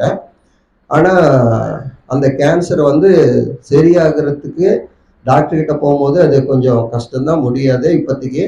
ஏன்னா அதுக்கு உண்டான மருத்துவம்லாம் அந்த அளவுக்கு இப்போ வரல அப்படின்ட்டு. நம்ம பயிற்சி வந்து கரெக்டாக 6 மாதம் ஒரு கிராமத்தில் கொடுக்குறோம் இல்லைங்களா? இந்த பயிற்சி நீங்கள் கரெக்டாக செஞ்சுட்டு வாங்க அப்படின்னு காயக்கல்பமும் உடற்பயிற்சியும் ரெகுலராக அவங்க பண்ணிட்டு வந்தாங்க. பார்த்தீங்கன்னா அந்த 3 மாதம் 4 மாதம் வரும்போதே அந்த கேன்சர் வந்து ஆரம்ப நிலையில தான் இருந்தது. அதனால் வந்து அது சரி பண்ண முடிஞ்சது. கடைசியில் ஸ்கேன் பண்ணி பார்த்தா அந்த கேன்சரே இல்லை. அப்போ இந்த மாதிரி பயிற்சி முறையிலேயே நம்ம கேன்சரை சரி பண்ண முடியும் அப்படிங்கிறது ப்ரூவ் பண்ணியிருக்காங்க. கோபிச்செட்டிப்பாளையத்தில் தான் இது நடந்ததுன்னு வச்சுங்களேன் இந்த நிகழ்ச்சி. அந்த மாதிரி ஒவ்வொன்றும் நம்ம பார்த்தோம்னா நம்ம மனதை கொண்டு நம்ம செய்கின்ற செயல்கள்லயே சிலதெல்லாம் சரியாகும். மகரிஷி சொல்றாரு, அதாவது மனம் என்பது காந்த அலை ஆற்றல். மனதை பிடிச்சு வைக்க முடியாது, ஆனா மனம்ங்கிற காந்த அலை ஆற்றல். அது எங்கெங்க நம்ம செலுத்துறோமோ அது சரி பண்ணிடும். ஐயா சொன்னார் பார்த்தீங்களா, தியானம் பண்ணும்போது மனசு செம்மையாகிடுது. செம்மையாச்சுன்னா அது வந்து சரி பண்ணிடும் அப்படிங்கிறது தான். ஒவ்வொருத்தருக்கு பார்த்தீங்கன்னாக்கா வயிற்றுல வந்து கட்டி இருக்கு. ஆனால் டாக்டர்கிட்ட போகும்போது அவங்களுக்கு வயசு பார்த்தீங்கன்னா 80-85 வயசுக்கு மேலே ஆயிடுச்சு. ஆப்ரேஷன் பண்ணால் உயிர் வாழ்றது கஷ்டம். இவங்க என்ன பண்ணிட்டாங்க, சென்னையில் போகும்போது இவங்களும் ஒரு டாக்டர் மாதிரி தான் சொல்லப்போனால். அவங்க மகன் தான் கூட்டிகிட்டு போகிறாங்க, சென்னைக்கு போகிறாங்க. போனால் அவங்க டாக்டர்கிட்ட சொல்லும் போது இது ஆப்ரேஷன் பண்ணாலும் இந்த கட்டி அகற்றினாலும் உயிருக்கு ஆபத்து அப்படிங்கிற மாதிரி. உடனே என்ன பண்ணலாம் டாக்டருக்கு கேட்கும்போது அவங்க என்ன சொல்கிறாங்கன்னா, நீங்கள் ஆப்ரேஷன் அதாவது ட்ரீட்மெண்ட் பண்ணுங்க, சும்மா அப்படியே வச்சிருங்க, நான் எங்கள் அம்மாட்ட சொல்லிடுறேன், அவங்க வந்து ஆப்ரேஷன் பண்ணிட்டாங்கன்னு சொல்லிடலாம், நீங்களும் எனக்கு ஒத்துழைப்பு பண்ணுங்க அப்படின்னு சொல்லிட்டாங்க. இவங்க என்ன பண்ணிட்டாங்க, அதே மாதிரி டாக்டரு ஒரு 2-3 நாள் அங்கே 1 மாதம் வச்சுருந்து அவங்களுக்கு ஏதோ வைத்தியம் பண்ணுற மாதிரி செஞ்சு சும்மா வெறும் பிளாஸ்டரிலாம் போட்டு விட்டு, உங்களுக்கு ஆப்ரேஷன் பண்ணியாச்சுமா, சக்ஸஸ்ஸு, ரொம்ப நல்லாயிடுச்சு, உங்களுக்கு கட்டி இல்லை, இனிமேல் இன்னும் நீங்கள் எவ்வளோ நாள் வாழணும்னு நினைக்கிறீங்களோ அவ்வளோ நாள் வாழலாம் அப்படின்னு சொல்லி ஒரு நம்பிக்கையை ஏற்படுத்திட்டாங்க. ஆனால் வந்து என்னாச்சுங்க, வயிற்றுக்குள்ளே அந்த கட்டி இருக்கு. ஆனால் இவங்க சொன்ன விஷயம் வந்து கட்டியில் ஆப்ரேஷன் பண்ணியாச்சு, எல்லாமே சரியாச்சு, உங்களுக்கு நல்லா இருக்கும். அவங்க வந்து ஒரு குறிப்பிட்ட மாதத்துல 1 வருஷத்துலையோ 6 மாதத்துலையோ இறந்துருவாங்கன்னு கூட வேற டாக்டர்லாம் சொல்லியிருக்காங்க. ஆனால் நம்பிக்கை ஏற்படுத்தின இந்த டாக்டர்கிட்ட அவங்க மகன் சொன்னபடி செஞ்சது, கொஞ்ச நாள்லயே 6 மாதம் கழிச்சு பார்த்து ஸ்கேன் பண்ணி பார்த்தா அந்த கட்டியே இல்லை. என்ன நடந்திருக்கும் அப்படின்னு பார்த்தா, எனக்கு வந்து நல்லாயிருச்சு வரவங்க கிட்டலாம் சொல்லுதாமா அந்த அம்மா, எனக்கு வந்து நல்லாயிடுச்சுங்க, ஆப்ரேஷன் பண்ணலாம். இவர் தான் வந்து டாக்டர் தான் வந்து சென்னையில இந்த டாக்டர் எனக்கு வந்து ஆப்ரேஷன் பண்ணாங்க, சரியா போச்சு அப்படின்னு சொல்ற அளவுக்கு. இங்க என்ன நடந்தது அப்படின்னு பார்த்தீங்கன்னா, அந்த மனதில் உள்ள அந்த வைராக்கியம், அந்த காந்த அலை ஆற்றல் என்னாச்சுங்க, அந்த வயித்துல இருக்க கட்டி இல்லைன்னு தான் சொல்லிட்டு இருக்காங்க, சரியா போச்சு அப்படின்னு சொல்றாங்க இல்லையா? அப்ப அந்த அம்மாவோட நினைவுகள் என்னாச்சு, அந்த எண்ணங்கள் அந்த வயித்துல இருக்கிற கட்டியை கரைச்சிருச்சு. அதை வயித்துல அது கட்டியே இல்லாத பண்ணிடுச்சு. அப்போ எண்ணத்தினுடைய வலிமையை பத்தி தான் இங்க நாம பார்க்கணும்னு வச்சுங்களேன். பையன் வந்து வெற்றி பத்தி சொன்னாங்க. வாழ்க்கையில வெற்றி பெறணும் நாம. அப்ப வெற்றி பெற்றோம்னா இப்ப சாதாரணமா அலையக்கூடிய மனசை வச்சுக்கிட்டு வெற்றி பெற முடியுமா? இப்ப படிக்கிற குழந்தைங்க இருக்காங்க, நாமெல்லாம் படிச்சு நல்ல வேலைக்கு போயிட்டு இருக்கோம். அதே மாதிரி நம்ம பொருளாதாரத்திலையும் வெற்றி பெறணும், வாழும் வாழ்க்கையிலையும் வெற்றி பெறணும். அதே மாதிரி படிப்புல அவங்க வெற்றி பெறணும், அவங்களும் விளையாட்டுலையும் வெற்றி பெறணும். அப்ப 10 வயசுல இருந்து 12 வயசு வரைக்கும் பாத்தீங்கன்னா மனசு அலையிறது இல்லை. ஓகேங்களா? அதுக்கு மேலதான் மனசு அலையக்கூடியதா இருக்கு. அது வரைக்கும் நல்ல கான்சன்ட்ரேஷனா தான் இருப்பாங்க, நல்ல மார்க் எடுப்பாங்க குழந்தைங்கள்லாம். அதுக்கு மேல 12, 13 வயசு ஆகும்போது அந்த மனசுல ஒரு தடுமாற்றம். ஏன்னா உச்சியில இருந்து அந்த இது வந்து அப்படியே இறங்கி கீழே வருது. தலை உச்சியில ஒரு உயிர் சக்தி இருக்கு இல்லைங்களா, அது அப்படியே குண்டலி கீழே இறங்கி வரும்போது அந்த மூலாதாரத்துல வரும்போது ஒரு தடுமாற்றம் ஏற்படுது. அந்த நிலை வரும்போது அவங்களுக்கு இந்த பயிற்சி நமக்கு தேவைப்படுதுன்னு வச்சுங்களேன். அப்ப அவங்க வாழ்க்கையில வெற்றி பெறணும். அப்ப வாழ்க்கையில வெற்றி எப்படி பெற முடியும்? அலையக்கூடிய மனதை வச்சுக்கிட்டு செய்ய முடியாது. அப்ப அந்த மனதை ஓர்மைப்படுத்தும் ஒரு பயிற்சி தான், அற்புதமான பயிற்சி தான் இங்க மனவள கலையில இங்க கொடுத்துட்டு இருக்காங்க. ஓகேங்களா? அப்ப அவங்கள படிப்புலையும் வெற்றி பெற முடியும், விளையாட்டுலையும் வெற்றி பெற முடியும். சாதாரணமா ஒரு தொழில் செய்யறோம்னா தொழிலையும் வெற்றி பெற முடியும். பெரியவங்க வந்தாலும் அந்த சாதாரணமா அதாவது ஒரு கார் ஓட்டி கத்துக்கணும்னு வச்சுக்கோங்க. மனசை அலையக்கூடிய மனசை வச்சுக்கிட்டு பண்ணோம்னா கிட்டத்தட்ட 1 மாசம் ஆகும். கார் ஓட்டி கத்துக்கவே முடியாது. அப்ப மனசை ஒருநிலைப்படுத்திட்டா 1 மணி நேரத்திலயோ 2 மணி நேரத்திலயோ அந்த கார் ஓட்டி கத்துக்கலாம். ஏன்னா அந்த கான்சன்ட்ரேஷன் பவர் இருக்குன்னு வச்சுக்கோங்களேன். அப்ப மனதை ஒருநிலைப்படுத்துறது அப்படிங்கிறது நமக்கு வேண்டாத வேலையே கிடையாது. அதான் ஐயா தியானத்தை பத்தி நிறைய சொன்னார். தியானம் பண்ண மனசு ஒருநிலைப்படும். எந்த செயல் செய்தாலும் ஈஸியா இருக்கும். ஒண்ணுல தோசை சுடுறீங்கன்னு வச்சுக்கோங்க, நீங்க மனசு ஒருநிலைப்பட்டு தோசை சுட்டீங்கன்னா கூட அந்த தோசை வெந்துருச்சு அப்படின்னு அந்த மனசு சொல்லும். நீங்க வெளியே பேசிட்டு இருந்தாலும் சரி, தோசை வெந்துருச்சு, ஏன்னா அந்த வாசம் வரும் இல்லையா? அப்ப கரெக்டா நம்ம போலாம் அப்படின்னு எண்ணம் வரும். இந்த மாதிரி ஒவ்வொன்றும் ஒரு பொருள் வாங்குறோம், மனசு ஒருநிலைப்பட்டு அந்த பொருள் எடுக்கும்போது இந்த பொருள் நல்ல பொருள்னு நமக்கு சொல்லிடும். அந்த மனசு வந்து உள்ளுணர்வா பேசுன்னு வச்சுங்களேன் நம்ம கிட்ட. அப்ப தியானம் பண்றது எதுவுமே நமக்கு வேஸ்ட் கிடையாது. அப்ப ஒவ்வொரு நிலையிலையும் நம்ம வெற்றி பெறுவதற்கு மனசு ரொம்ப முக்கியம். அதனாலதான் மனவள கலை அப்படின்னு வச்சாங்க. மனதை வளப்படுத்தும் ஒரு அற்புதமான கலை. சரி, அப்படி இந்த மனதுக்கு வந்து ரொம்ப, அதாவது இந்த மனதுக்கு வந்து நிறைய பொருளும் சம்பாதிக்கிறாங்க, வசதியாகவும் இருக்காங்க, சில பேர் வசதி இல்லாமே இருக்காங்க, இப்படிலாம் நிறைய இருக்கு. அப்ப எல்லாத்துக்கும் ஒரு சின்ன சந்தோஷம் மட்டும்தான் நமக்கு தேவைப்படுது. அப்ப அந்த சந்தோஷத்துக்காக என்ன செய்யறோம் அப்படின்னா, இந்த மனதுக்கு எது கொடுத்தா சந்தோஷப்படும் அப்படின்னு பாத்தீங்கன்னா, எது கொடுத்தா சந்தோஷப்படும்? நீங்களே சொல்லுங்க. இந்த மனசு வந்து சந்தோஷமா வாழணும், மகிழ்ச்சியா வாழணும். இந்த மனசுக்கு நீங்க என்ன கொடுத்தா சந்தோஷமா வாழும்? என்னங்கம்மா? இல்ல, இப்போ ஒரு போன் வாங்கணும்னு நினைக்கிறோம், அந்த போன் வந்துருச்சு, வாங்காத முந்தி சந்தோஷமா தான் இருக்கு. ஆனா போன் வாங்கிட்டோம்னா அந்த சந்தோஷம் போயிடுது இல்லையா? அந்த போன் மாதிரி என் போன் இல்லையா அப்படின்னு. சரி, ஒரு வீடு கட்டணும்னு நினைக்கிறோம், அந்த வீடு வந்து கட்டுற வரைக்கும் ரொம்ப மகிழ்ச்சியா இருக்கும். இப்படி எல்லாம் பிளான் இருக்கும், இப்படி எல்லாம் கட்டலாம் அப்படின்லாம் ஒரு பிளான் இருக்கும். ஆனா கட்டி முடிச்ச பின்னாடி அந்த சந்தோஷம் இருக்குன்னு நான் இருக்கிறது இல்லை. சரிங்களா? அந்த வீடு மாதிரி என் வீடு இல்லையே, அந்த போன் மாதிரி என் போன் இல்லையே. திருமணம் செய்தது கூட பாத்தீங்கன்னா அப்படிதான். திருமணம் செய்யறதுக்கு முன்னாடி பாத்தீங்கன்னா பயங்கர ஆர்வம், அப்படியே அப்பா அது ஆட்டமே பெரிய ஆட்டமா இருக்குன்னு வச்சுங்களேன். அப்ப அப்படியெல்லாம் வந்து ஒரு ஆர்வத்துல கல்யாணம் பண்றோம், ஐயோ கல்யாணம் அப்படியே ஓடுறது, பத்திரிக்கை வைக்கிறது, அது செய்யறோம் இது செய்யறோம் அப்படின்னு. ஆனா ஏகப்பட்ட வேலை பண்றாங்க திருமணத்துல. இப்ப பொண்ணு கிடைக்கிறது கஷ்டமா இருந்தா கூட இருந்தாலும் பாத்தீங்கன்னா அதுலயும் ஒரு நல்லதா இருக்குது. அவங்களும் 30 வயசு ஆனாலும் காத்துக்கிட்டு இருக்காங்க, பெண்களும் ஆண்களும் 30, 40 வயசு வரைக்கும் காத்துட்டு இருக்காங்க, பொண்ணு கிடைக்கலங்கிறாங்க. அவங்களுக்கு இப்படி இருக்கு. அப்போ பார்த்தீங்கன்னா ஒரு நிறைவு ஏற்படுதா? திருமணம் செய்கிறாங்க, திருமணத்தில் நிறைவு ஏற்படுதுன்னா அங்கேயும் நிறைவு இல்லை. அப்போ இந்த மனசுக்கு என்ன கொடுத்தா சந்தோஷமா இருக்கும்? சரி, நல்லா படிக்கிறாங்க, படிச்ச பின்னாடி படித்து நல்ல வேலை கிடைக்குது, ஒரு காலேஜில் சீட்டு கிடைக்கிறதே கஷ்டப்படுறாங்க. அப்படி சீட்டு கிடைச்சிருச்சு அப்படின்னா அந்த கல்வி முடிச்சதே ஒரு சந்தோஷம் இருக்கணும் இல்லைங்களா? இல்லையே. அப்போ அங்கேயும் மனசுல ஏதோ ஒரு தேடுதல் இருந்திருக்கு. நல்ல வேலை கிடைக்கணும், கவர்மெண்ட் வேலை தான் கிடைக்கணுங்கிறாங்க, நல்ல ஒரு பிஸ்னஸ் பண்ணணும், நல்ல பிஸ்னஸ் அமைஞ்சிருச்சு. ஆனால் அங்கே மனசுக்கு ஒரு நிறைவு ஏற்படணும் இல்லையா? மனசுக்கு நிறைவு ஏற்படணும், அதுதானே முக்கியம்.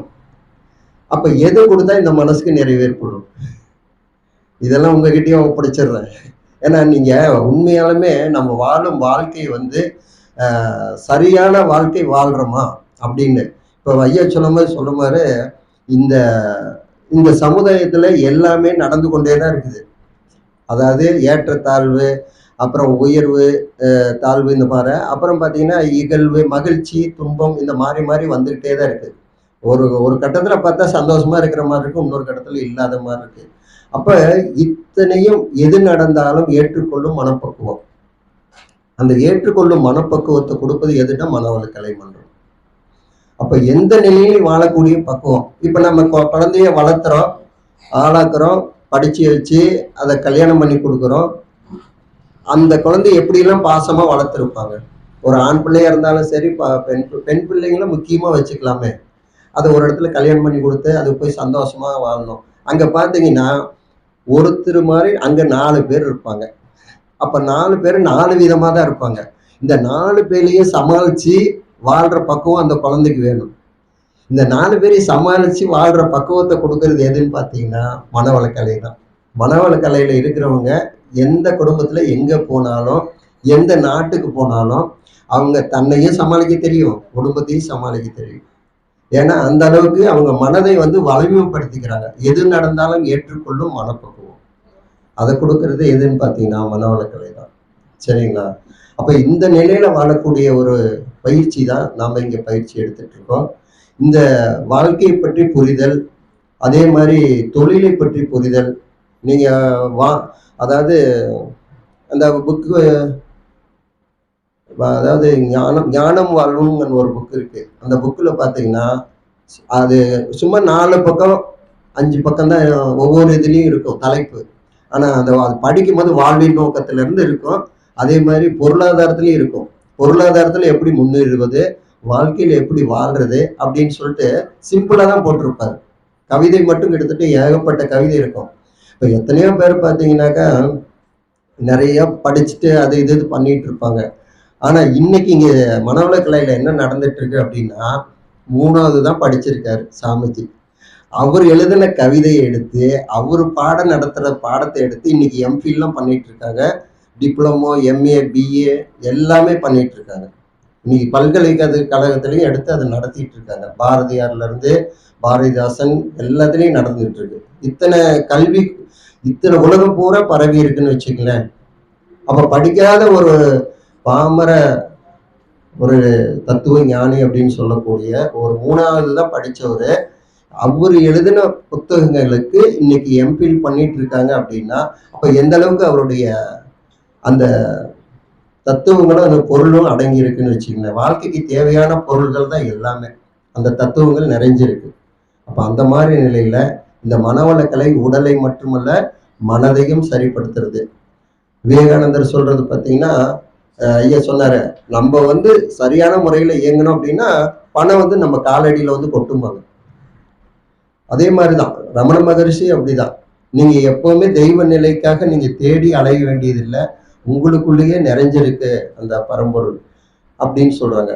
மகரிஷி அவர் சொல்லும் போது பார்த்தீங்கன்னா, கடவுளை வணங்கும் போது கருத்தினை உற்றுப்பார், அந்த கடவுளே காட்சியாய் வந்து நிற்கும் அப்படிம்பாங்க. இப்ப நம்ம அதாவது கல்லையே நம்ம வணங்குறோம் வச்சுக்கோங்க, கடவுள் நினைச்சு வணங்குறோம்.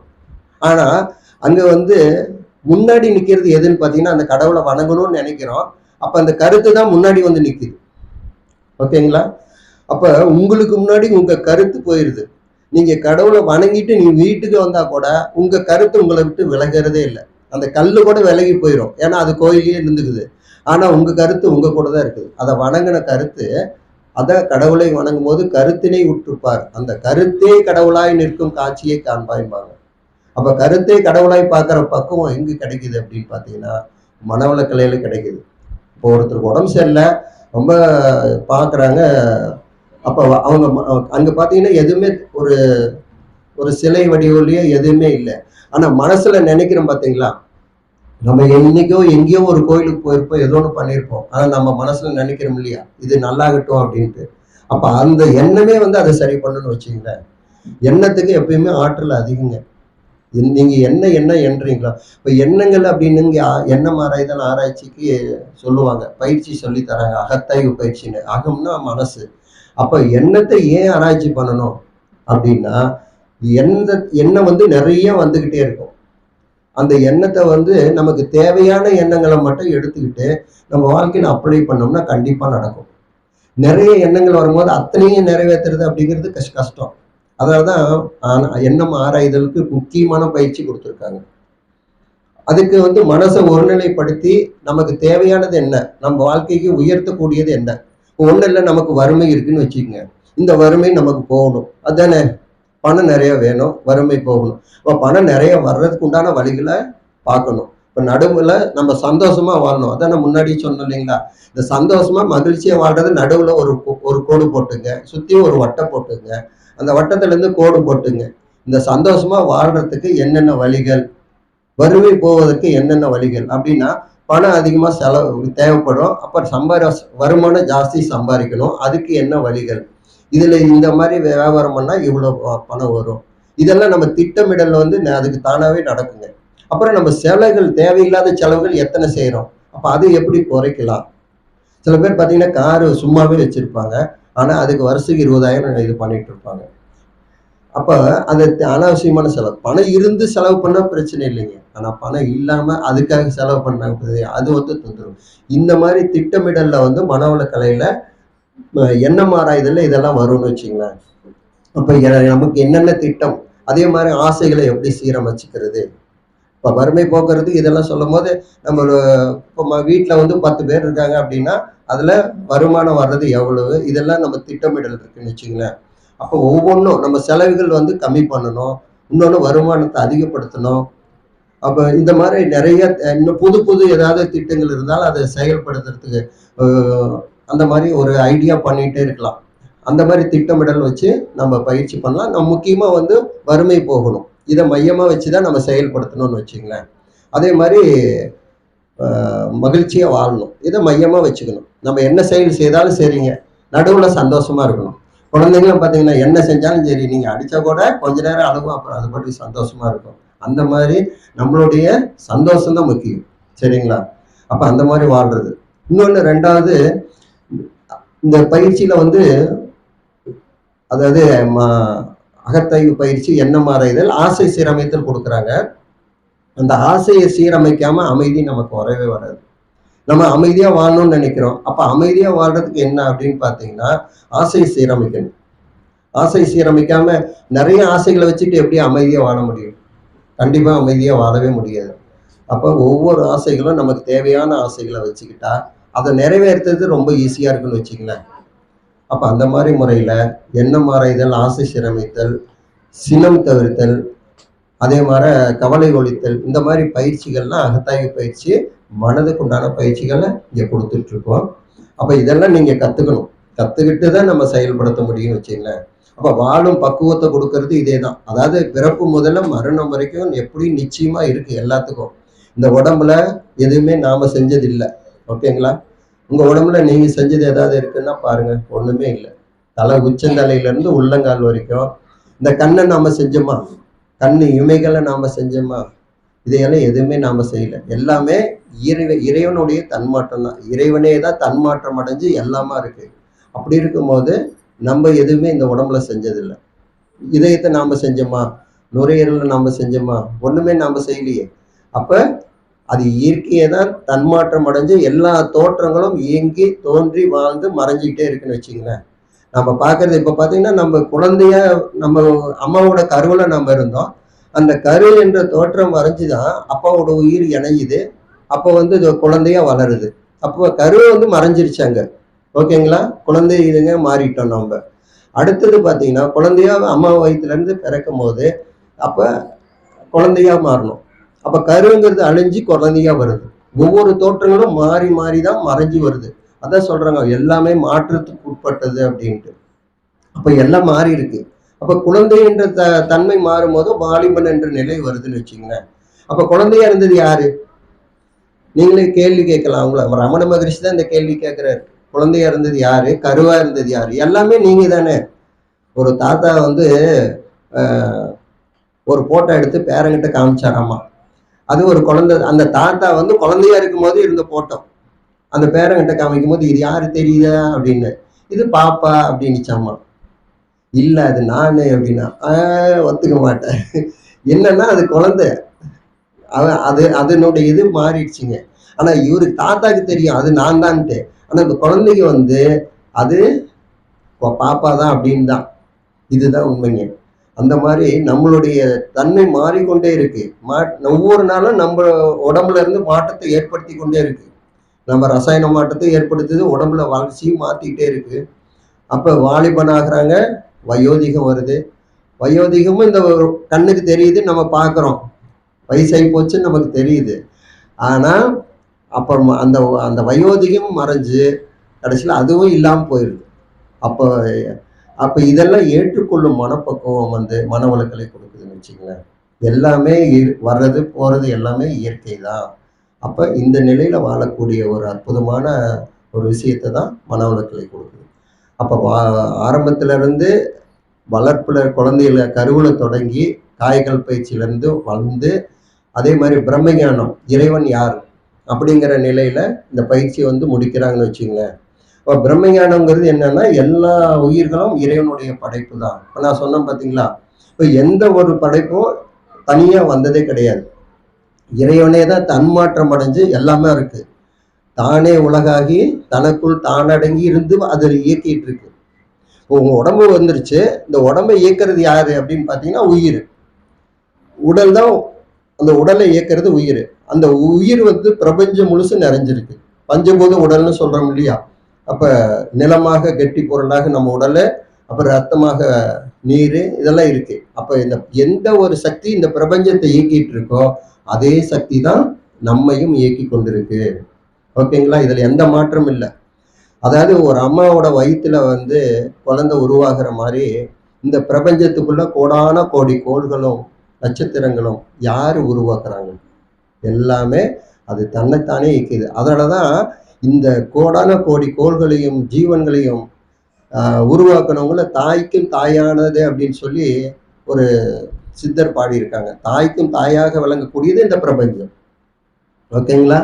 அம்மா வந்து ஒரு குழந்தையை உருவாக்குறாங்க. அதே மாதிரி இந்த பிரபஞ்சம் உலகத்துல இருக்கிற அண்ட சராசரத்தையும் உருவாக்கி அதுவே இயக்கி அதுவே அரவணைச்சு காத்துட்டு இருக்கு.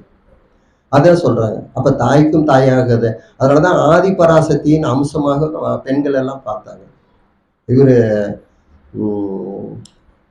சொல்லடி அபிராமி பட்டர் அவர் வந்து தாயை வந்து ஆதி பராசக்தியின் அம்சமாக பார்த்தாங்க. எந்த பெண்களை பார்த்தாலும் காலில் விழுந்துதான் வணங்குவாங்க. அப்ப எல்லாமே வந்து பெண்களுடைய மொத்த ஸ்வரூபமும் அந்த இயக்கமும் ஆதிசக்தியின் அம்சம்தான் அப்படிங்கிறது தான். ஆனா இந்த ஆதி நிலையிலிருந்து வந்ததுதான் இந்த பிரபஞ்சம். சரிங்களா? அதை அரவணைத்து அன்பாக அரவணைத்து காத்து கொண்டிருப்பது அந்த சிவன் நிலைன்னு வச்சுங்களேன். அதுதான் வந்து சிவனாக அமைதியாக அரவணைத்து கொண்டிருப்பது சிவன், அதை இயக்கி கொண்டிருப்பது சக்தி. அதனாலதான் அதே நிலைதான் இல்லறத்திலையும் கொண்டாந்து வச்சாங்க. அதாவது அமைதியாக செயல்பட்டு கொண்டு அவங்களுக்கு தேவையான அத்தனை உதவிகளையும் செய்து கொண்டிருப்பது ஆணு, அத்தனையும் வாங்கி பெற்றுக்கொண்டு அந்த குடும்பத்தை நல்வழியில் நடத்துவது பெண்கள். அதனாலதான் பெண்களை அந்த முறைப்படி எல்லாமே வளர்த்து கரெக்டா கொண்டு வந்தாங்கன்னு வச்சுங்களேன். அந்த இன்னைக்கு வந்து கலாச்சாரத்துல கொஞ்சம் மாறி ஆண்கள் அதாவது பெண்கள் வேலைக்கு போறாங்க, ஆண்கள் வேலைக்கு போறாங்க. அன்னைக்கெல்லாம் பார்த்தீங்கன்னா ஒரு வீட்டுல வந்து 10 பேர் இருப்பாங்க. 10 பேர் ஒருத்தர் தான் சம்பாதிப்பாங்க, 10 பேர் உட்காந்து சாப்பிடலாம். அந்த அளவுக்கு இருந்தது ஒரு காலத்துல. இன்னைக்கு 10 பேர் வேலைக்கு போனாலும் ஒரு குழந்தையும் படிக்க வைக்க முடியல. அந்த அளவுக்கு பொருளாதாரம் மாறி போச்சுங்க. அப்ப அந்த நிலையில ஆசைகள் பேராசையாயிருச்சு. ஒரு பெண்ணாகட்டும் ஆணாகட்டும் ஒரு ஒரு 5000மோ 10,000மோ ஒரு 20,000மோ இருந்தாலே அதுலேயே குடும்பம் நடத்தக்கூடிய அளவுக்கு மனப்பக்குவம் இன்னைக்கு யாருக்குமே இல்லை. சரிங்களா? நான் அதுதான் சொல்லுவேன். ஒரு 10,000 இருந்தால் கூட குடும்பத்தை நடத்தக்கூடிய ஒரு நிலை நான் ஒவ்வொரு நிலைக்கு வரணும். ஏன்னா இங்கே எத்தனை லட்சம் வந்தாலும் பத்தில் ஐடி கம்பெனியில் 1,50,000 ரூபா வாங்குறாங்க. இன்னும் நான் சொன்னேன் 1,50,000 ரூபா நீ வாங்கின அப்படின்னா நீ 15 குடும்பத்தை காப்பாற்றலாமே அப்படின்னு. 15 குடும்பத்தை காப்பாற்றுற மாதிரி இல்லை, அதே 10லையாம்மா. ஏன்னா அவங்க லோன் போட்டிருக்காங்க, கார் வாங்கியிருக்காங்க, அதுக்கு லோனு இதுக்கு லோனு, பார்த்தா அது 10லங்கிற மாதிரி. சரி நாம தான் சம்பாரிச்சு இவங்களுக்கு கொடுக்கணும் மாட்டிருக்கு அப்படிங்கிற மாதிரி என்ன வரும். அப்போ அந்த மாதிரி சூழ்நிலையில தான் எல்லாருமே வாழ்ந்துட்டு இருக்காங்க. அதாவது ஆசையில வாழலைங்க, எல்லாமே பேராசையில போயிட்டு இருக்காங்க. அப்போ பேராசையில வாழக்கூடிய நிலையில அடுத்தவங்கள தடுமாற வைப்பாங்க. அப்போ தடுமாற்றத்துல தப்பிக்கிறதுக்கு நமக்கு இந்த பயிற்சியெல்லாம் உதவியா இருக்கும். அதே மாதிரி எல்லாமே இறைவனுடைய சொரூபங்கிற ஒரு நிலையில எந்த மனசுல தோணுதோ அவங்க அமைதியா நிறைவா வாழ முடியும். நம்ம நிறைவை பத்தி சொன்னோம் இல்லைங்களா, மனசுக்கு என்ன கொடுத்தா நிறைவு ஏற்படும்னு. எல்லாமே இறைவனுடைய சொரூபம். எல்லா தோற்றங்களும் தோன்றி வாழ்ந்து மறைஞ்சிடும். இன்னைக்கு இருக்கிற கஷ்டம் நாளைக்கு இருக்காது, நாளைக்கு இருக்கிற சந்தோஷம் நாளைக்கு கஷ்டமா மாறும். அது எல்லாமே மாற்றத்துக்கு உட்பட்டது தான். இன்னைக்கு நம்ம வருத்தப்பட வேண்டியதெல்லாம் நாளைக்கு அந்த வருத்தம் சரியா போகும். ஓகேங்களா? என்னைக்கு ஒரே மாதிரி இருக்குமா சொல்லுங்க பார்க்கலாம். ஒவ்வொரு நிமிஷமும் இறைவன் நம்மளை புதுப்பிச்சு கொண்டே தான் இருக்கான். காலையில இருந்த எண்ணங்கள் வேற, இப்ப இருந்த எண்ணங்கள் வேற, இதே சாயங்காலம் இருக்கக்கூடிய எண்ணங்கள் வேற. அப்ப மாறிக்கொண்டே தான் இருக்கு. நம்ம எதுக்காக வருத்தப்படணும்? வருத்தப்படுறதுல ஒரு பிரயோஜனம் இல்லை. சரிங்களா? அப்ப எல்லாமே மாறிக்கொண்டு இருப்பது அப்படிங்கிறத நம்ம தெரிஞ்சுக்கிட்டாலே 100% நம்ம பாஸ் ஆயிட்டோம். தெய்வ நிலை உணர்றதுக்கு சாதாரண படிக்கிற படிப்புக்கு நீங்க எப்படின்னா ஒரு ஒரு 35 மார்க் வாங்கினா கூட பாஸ் பண்ணிடுவாங்களா? பாஸ் பண்ணிடுவாங்க. அதே மாதிரி ஒரு 70 மார்க் 80 மார்க் வாங்கினாலும் பாஸ் தான். ஆனா இறைவன் கிட்ட மட்டும் நீங்க 100க்கு 100 வாங்கினா மட்டும்தான் பாஸ். அவன் இல்லைன்னா பாஸ் பண்ணவே மாட்டான். அப்படி 100க்கு 100 பாஸ் பண்ணவங்க தான் வள்ளலார், ரமண மகரிஷி, விவேகானந்தர். இவங்க எல்லாமே 100க்கு 100 தான் பாஸ். அவங்கெல்லாம் 100% வந்துட்டாங்க. என்ன காரணம்? அவங்க என்ன பண்ணாங்க? இப்போ புத்தர் பார்த்தீங்கன்னா சித்தார்த்தா அவர் ராஜாவா இருந்தவர். ராஜாவுக்கெல்லாம் இருக்கிறது எவ்வளவு சந்தோஷம், எவ்வளவு ஒரு மகிழ்ச்சி இருக்கும். அதை சுற்றி அரண்மனையில் எல்லாமே அவருக்கு சேவை செய்யறதுக்கு அத்தனை பேர் இருக்காங்க. ஆனால் அதை எல்லாம் விட்டுட்டாரு. இப்போ ஒரு குழந்தைகிட்ட ஒரு பொருள்கிட்ட வாங்கணும் அப்படின்னா நீங்கள் அதை விட ஒரு பெரிய பொருள் கொடுத்தாதான் அந்த குழந்தை அதை கொடுக்கும். சரிங்களா? இல்லைன்னா அந்த குழந்தை கொடுக்காது. அப்போ புத்தர்கிட்ட கொடுத்தது அவர் அதை விட பெருசு ஒன்று இருக்குன்னு தெரிஞ்சதுனால தான் அந்த ராஜ்ய சபை அந்த வேலையை விட்டுட்டு போயிட்டார். இந்த ராஜ்ய இதே வேண்டாம் அப்படின்ட்டு சித்தார்த்தார் வெளியே வந்தார், புத்தர் ஆனார். அப்புறம் உலகமே அவரை இன்னைக்கு வழிபாடு செஞ்சுட்டு இருக்கு. தாய்லாந்துலலாம் பார்த்தீங்கன்னா மிகப்பெரிய கோயிலெல்லாம் இருக்கு, எல்லாம் உலகம் முழுசு இருக்கு. இலங்கையிலலாம் புத்தரை வணங்குறாங்க. அவர் ராஜாவா இருந்தா வணங்கியிருப்பாங்களா இந்த அளவுக்கு? அப்படின்னா இல்லை. அப்ப அதை விட ஒன்று பெருசு ஒன்று இருக்குன்னு தெரிஞ்சதுனாலதான் வந்தார். இப்போ வியாபாரத்தை பத்தி பேசுறோம்னு வச்சுங்க, எவ்வளவோ அம்பானி எல்லாம் பேசுறோம், உலகத்துல பில்கேஸ் எல்லாம் பேசுறோம். ஆனா உலகத்திலேயே தலை சிறந்த ஒரு வியாபாரி யாருன்னு பார்த்தீங்கன்னா பட்டினத்தார் தான். அவ்வொரு மாதிரி வியாபாரம் செய்யறது உலகத்துல யாருமே கிடையாது. உலகத்துல இருக்கிறவங்க அத்தனை பேருமே வைரமும் வைடூரியமும் அத்தனையும் வாங்கிட்டு போனவர். அங்கிருந்து வாங்கிட்டு போவாங்க. யாருக்கிட்ட? பட்டினத்தார்கிட்ட. ஆனா பட்டினத்தார் கடைசியா என்ன பண்ணாரு பார்த்தீங்களா? அதை விட பெரிய விஷயம் ஒன்று கிடைச்சதுனாலதான் அந்த வியாபாரத்தையும் எல்லாத்தையுமே விட்டுட்டு அவர் துறவு கொண்டார். இப்போ அந்த மாதிரி நிலையில ஒரு பெரிய விஷயம் என்ன இருக்குன்னு தெரிஞ்சிட்டோம்னா அந்த சின்னதை நம்ம விட்டுருவோம். இப்போ இந்த சமயத்துல மகரிஷி துறவறதுக்காக இதெல்லாம் சொல்லவே இல்லை, வாழ்க்கையில சிறப்பா வாழ்றதுக்கு தான் சொல்லியிருக்காரு. அதனால சிறப்பாக வாழ்வதற்கு உண்டான வழிகளை, மனவளக்களை நமக்கு தந்து கொண்டு இருக்கிறது. அது எல்லா கிராமங்களுக்கும் நாம கொடுத்துட்டு இருக்கோம். அப்ப இந்த சிலுவம்பாளையம் கிராமத்திலையும் இது கிடைச்சிருக்கு. இதையெல்லாம் நல்லா பயன்படுத்தி நீங்க எந்த அளவுக்கு வாழ்வில் வெற்றி, மகிழ்ச்சி, மனநிறைவு பெற்று வாழணும். அதுக்காக தான் இந்த கிராமத்துக்கு வரணும்னு அவரும் ஆசைப்பட்டார். ஓகேங்களா? அதை நல்லா பயன்படுத்திக்கங்க. நீங்களும் ஆரோக்கியமா வாழணும். பொதுவாக வந்து உடற்பயிற்சி தியானம்லாம் செய்து நல்ல ஆரோக்கியமாக வாழ்றது ஒரு நிலை. சரிங்களா? நம்ம இதெல்லாம் பயிற்சி எல்லாம் சொல்லி கொடுக்கறது நான் கற்றுக்கிட்டேன் அப்படின்னு செய்யாமல் விட்டுட்டீங்க அப்படின்னா உங்களுக்கு நல்லது இல்லை, டாக்டருக்கு தான் நல்லது. உங்களுக்கு நல்லதா டாக்டருக்கு நல்லதா அப்படின்னு நீங்களே முடிவு பண்ணிக்கலாங்க. பொதுவாக பயிற்சி செய்ய செய்ய உடம்பு இருக்கிறதே தெரியாது. நல்ல ஆரோக்கியமான உடம்புக்கு என்ன அடையாளம் அப்படின்னு பார்த்தீங்கன்னா உடம்பு இருக்கிறது தெரியாது. இப்போ கால் இருக்கிறது தெரியுது அப்படின்னா கால் வலிச்சதுன்னா தான் கால் இருக்கிறது தெரியுது. கால் வலி இல்லைன்னா கால் இருக்கிறதே தெரியாது. அந்த மாதிரிங்க வாழ்க்கையில் அந்த உடம்புல வந்து வலி இல்லாமல் வாழ்றது அப்படிங்கிறது ஒரு அப்படியே பறக்கிற மாதிரி இருக்குன்னு வச்சுங்களேன். அதே மாதிரி வாழ்க்கைக்கு ஒரு விஷயத்த சொல்லுறேன். அதாவது குடும்பத்தில் பிரச்சனைகள் இருந்து கொண்டே தான் இருக்கும். இப்போ எப்படி கால் இருக்கிறது, காலில் வலி இருந்தால் தானே கால் வலி இருக்கிறது தெரியுது. அதே மாதிரி குடும்பத்தில் பிரச்சனை இருந்தால் தான் குடும்பம் இருக்கிறதே தெரியும். எப்பவுமே மௌனமா அமைதியா அப்படியே போயிட்டு இருந்தோம்னு வச்சுக்கங்க, சண்டை சச்சரவு இல்லாம போனோம்னா குடும்பம் இருக்கிறதே தெரியாது. என்னடா குடும்பத்துல வாழ்ந்தோமா இல்லையா அப்படிங்கிற மாதிரி சந்தேகம் நமக்கே வந்துடும். இந்த குடும்பம் பக்கத்து வீட்டுல சொல்லுவாங்க, இந்த குடும்பத்துல என்ன ஒரு சத்தமே கிடையாது, நம்ம வீட்டுல என்ன காலையில ஆரம்பிச்சா சாயங்காலம் தான் முடிக்கிறாங்க பேசி, ஆனா அந்த குடும்பத்துல ஒண்ணுமே இல்லையே அப்படிங்கிற மாதிரி. இப்ப அமைதியா வாழ்ற வீட்டுல பாத்தீங்கன்னா அந்த வாழ்க்கையில அவங்க இருக்கிற இடம் தெரியாம இருக்குன்னு வச்சுங்களேன். அதனால சில பேர் குடும்பத்துல பாத்தீங்கன்னா அப்படி இருக்குது. அந்த மாதிரி குடும்பம் தான் வேணும்னு நம்ம நினைக்க வேண்டியது இல்லைங்க. நம்ம சண்டை போட்டாலும் அங்க வந்து ஒரு நமக்குள்ள ஒரு அமைதியே இருந்து கொண்டே தான் இருக்கணும். அப்படி இருந்தா மட்டும்தான் அது நல்லா இருக்குன்னு வச்சுங்களேன். அப்ப சண்டையும் சிக்கலும் எல்லாம் சச்சரவுலாம் இருந்தாலும் அதையும் ஏற்றுக்கொண்டு அதை சமாளிக்கிற பக்குவம் இருக்கு. சாமிஜி வந்து எல்லாமே காமெடியா தான் பேசுவாரு. அவருடைய பேச்சு ஒவ்வொன்றும் அவர் மாதிரி வயிற்று வலிக்கிற மாதிரி சிரிக்க வைக்கிறதுக்கு யாருமே கிடையாது. அந்த மாதிரி ஒரு சிரிப்பு சிந்தனையோட தான் எல்லா செயல்களும் செய்வார். அப்போ ஒரு ஸ்பீச் எல்லாம் கேட்டு பாருங்க, ரொம்ப அற்புதமா இருக்கும். ஒவ்வொரு செயல்களையும் அந்த சொல்ற விதமும் அப்படிதான். இந்த கடவுளை வணங்கும் போது பார்த்தீங்கன்னா எல்லாத்துக்கும் தெரியும், இங்கே வந்திருக்கிறவங்க கோயிலில் போய் சாமி கும்பிட்டாங்களாமா. அப்போ சாமிஜி வந்து பார்த்தாராமா, இது எந்த கல்லில் சாமி செஞ்சாங்க இந்த சிலையை அப்படின்னாங்களாமா. இது வந்து அப்படின்லாம் சொல்லக்கூடாது, இது வந்து அதாவது பளிங்கு கல்ல செஞ்சதா கருங்கல்ல செஞ்சதா அப்படின்னு கேட்டிருக்காரு சாமிஜி. அது அப்படின்லாம் சொல்லக்கூடாது, இது சாமி கன்னத்துல போட்டுக்கோ அப்படின்னாங்களாமா.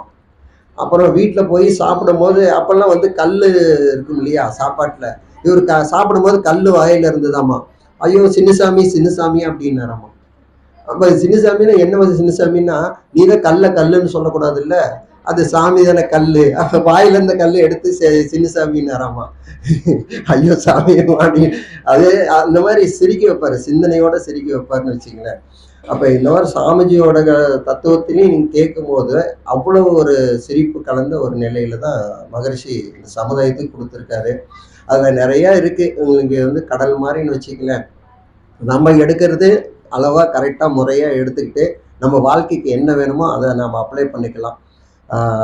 ஆன்மீக அறிமுகத்துல இருந்து பிரம்மஞானம் வரைக்கும் நம்ம வாழ்க்கையில கத்துக்க வேண்டிய பாடங்கள் எல்லாமே இருக்கு. அதை தெரிஞ்சுக்கலாம். ஏன்னா இன்னைக்கு குழந்தைங்க கிட்ட கூட பார்த்தீங்கன்னா சாதாரணமே எங்க பையனே கூட நான் வந்து ஒரு விஷயத்துக்காக தான் சொல்றேன். ஏன்னா அவன் தவம் செய்யறதுக்கு முன்னாடி தான் அவன் பிறந்தான். அதனால அவனை பத்தி ஒரு விஷயம் சொல்லிடுறேன்.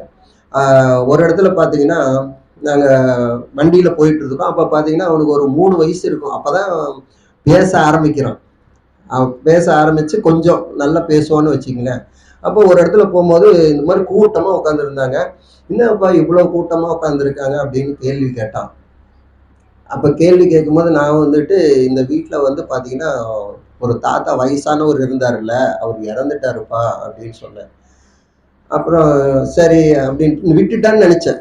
மறுபடியும் ஒரு கேள்வி கேட்குறேன். கொஞ்சம் தூரம் போன பின்னாடி ஏப்பா இது அதாவது அந்த இறந்து போயிட்டாங்க அப்படின்னாக்கா, தாத்தானா இறந்து போயிட்டாங்க அப்படின்னா வயசானா இறந்துருவாங்களா அப்படின்னு அடுத்த கேள்வி கேட்டான்.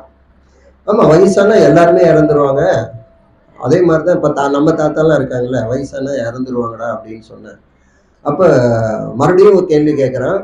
அப்போ அதாவது சாகாம இருக்க என்ன பண்ணணும்னு கேள்வி கேட்கறான். அப்ப இந்த கேள்வி கேட்கும்போது நம்ம எப்படி பதில் சொல்றது? இப்ப நாளைக்கு உங்க பேரனே இந்த கேள்வி கேட்பான். அப்ப நம்ம எப்படி பதில் சொல்லணும்? அது ஆண்களா இருந்தாலும் பெண்களா இருந்தாலும் சரி, பேரனோ, ஏன்னா அந்த அளவுக்கு குழந்தைங்க அறிவா இருக்கு. ஏமா இந்த கல்லை வணங்குறீ இல்ல, அப்ப அந்த கல்லுக்கு நம்ம விளக்க சொல்லணும். சரிங்களா? கல்லா இருந்தாலும் அது நம்மளுடைய முன்னோர்கள் தான். நம்ம முன்னாடி தோன்றிய தோற்றங்கள் எல்லாமே கல் மண் எல்லாத்தையும் வணங்குறது தான் இந்துக்கள்.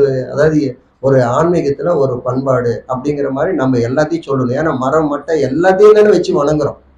இப்போ பொங்கல்ல பார்த்தீங்கன்னா கரும்பெல்லாம் வச்சு வணங்குறோம். அப்போ எல்லாத்தையும் வணங்குற ஒரு நிலை பக்குவத்தை இதை கொடுக்குதுன்னு வச்சுக்கங்களேன். அப்போ அந்த நாளைக்கு சாகாம இருக்க என்ன பண்ணணும்னு கேட்கும்போது அதுக்கு உண்டான பதில் நான் என்ன சொல்றேன் அப்படின்னா, தியானமும் காய்கள் பயிற்சி எடுத்தவங்களுக்கு அப்படி மரணம் இல்லாத நிலையில சித்தர்கள்லாம் வாழ்ந்திருக்காங்க அப்படின்னு நான் சொன்னேன். அதாவது அப்படி ஒரு சித்தர்கள்னு சொன்னதை தவம் பண்றவங்களுக்கு மரணம் இல்லை கண்ணு அப்படின்னு சொன்னேன். அப்ப தாத்தா பாட்டியெல்லாம் வந்து தவம் செய்ய சொல்லலாம் அப்படின்ட்டு அவன் சொல்றான். சரி நீயே சொல்லு, நான் சொன்ன கேட்க மாட்டாங்க, நீயே சொல்லு அப்படின்னு சொல்லி சொன்னாங்க வச்சுக்கலாம். அந்த மாதிரி சில குழந்தைகள்லாம் கேள்வி கேட்கறதுக்கு நம்ம பதில் சொல்றதுக்கு நம்ம அறிவுல உயர்ந்து இருக்கணும்.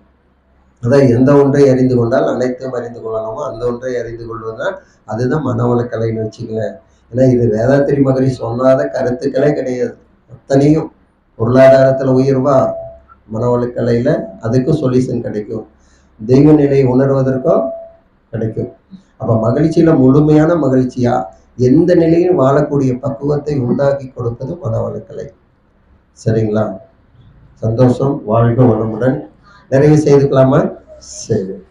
அதாவது யாரு பேராற்றல் கருணையினால் இந்த சிலுவம்பாளையம் தவமையம் பஞ்சபூதங்களும் அருளோடு இறையர்களும் குருவர்களும் நிறைந்து பஞ்சபூதங்கள் அருளும் நிறைந்து அதே போல சித்தர்களும் மகான்களும் அனைவரும் இந்த இடத்துல வந்து எல்லாருக்கும் இங்கே வர்றவங்களுக்கு ஆசீர்வாதம் வழங்கி அவங்களுடைய நிலையிலேயே அவங்க உடல்ல இருக்கிற பிணி போக்கி அவங்களும் ஆரோக்கியமாக வாழ்வதற்கு இந்த தவமையம் அவங்களுக்கு உறுதுணையாகவும் பாதுகாப்பாகவும் வழிநடத்துவதாகவும் அமையட்டும். இறையர்களும் குருவர்களும் என்றென்றும் அவருக்கு துணை புரியட்டும். வாழ்க வளமுடன், வாழ்க வளமுடன், வாழ்க வளமுடன். அருட்பேராற்றல் இரவும் பகலும் எல்லா நேரங்களிலும் எல்லா இடங்களிலும் எல்லா தொழில்களிலும் உறுதுணையாகவும் பாதுகாப்பாகவும் வழிநடத்துவதாகவும் அமையுமாக.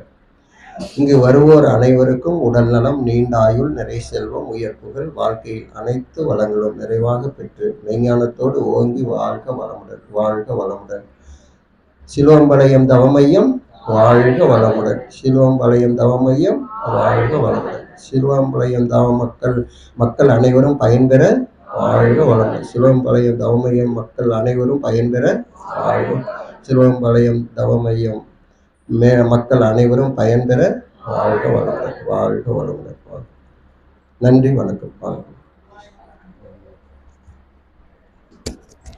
வாழ்க வளமுடன். இதுவரை மிக அற்புதமானது ஒரு சிந்தனை விருந்தை ஐயா அவங்க நமக்கு வழங்கினாங்க. மனவளக்கலைன்னா என்ன அப்படிங்கிறத நமக்கு சொன்னாங்க. மகிழ்ச்சி சொல்லுவாங்க, உண்ணும் உணவு உடல் மட்டும் பாயும், எண்ணும் எண்ணம் எங்கும் பாயும். அது மாதிரி நம்மளுடைய எண்ணத்தை மனதை எப்படி மேன்மையாக வச்சுக்கணும் அப்படிங்கிறத மிக மிக எளிமையாக அற்புதமாக நமக்கு இப்போ ஐயா அவங்க வழங்கினாங்க.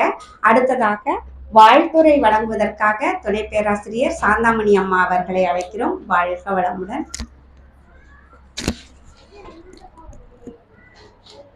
வாழ்க வளமுடன். ரொம்ப ஒரு சந்தோஷமான ஒரு முக்கியமான நிகழ்வு, கிளை தவம் மையம் திறப்பு விழா. நம்மளுடைய ரொம்ப நாள் கனவு. ஆக்சுவலாக பார்த்தீங்கன்னா நிறைய 2-3 தவம் மையம் தொடங்கணும். தற்போது கொஞ்சம் செயல்பாட்டில் இல்லை. அந்த வகையில் பார்த்தீங்கன்னா இந்த சிலுவம்பாளையத்தில் ஒரு தவம் மையம் வேணும் அப்படின்னு சொல்லிட்டு முதல்ல விதை போட்டது நம்ம பூபலன் தான். பார்த்தீங்கன்னா அதற்கு இவரை பட்ட கஷ்டம் ரொம்ப அதிகம். ஏன்னா நம்ம என்னதான் பொருளாதாரமா கொஞ்சம் பண உதவி செஞ்சாலும் முழுக்க முழுக்க முழுக்க இத கூட இருந்து அவர் மட்டும் இல்லை, அவங்க அம்மா ருக்மணி அம்மா, செல்வமாரி, அவங்க பாட்டி எல்லாருமே இருந்து இதுக்கு ரொம்ப உறுதுணையா இருந்து இந்த கிளை தவமையம் உருவாவதற்கு ரொம்ப பாடுபட்டிருக்காங்க. நம்ம ஒவ்வொருத்தரையும் துரிய உணர்வுகள் நின்று வாழ்த்தலாம். ஓகேங்களா? முதல்ல பொறுப்பு பவானி அருவி திருக்கோயில் பொறுப்பாசிரியர் பூபாலன் அவர்கள் வாழ்க வளமுடன். அவர்கள் வாழ்வில் எல்லா வளமும் நிறைவாக பெற வாழ்க வளமுடன். இந்த நிகழ்ச்சியை தொகுத்து வழங்கி கொண்டிருக்கும் சங்கீதா சேகர் அவர்கள் வாழ்க வளமுடன்.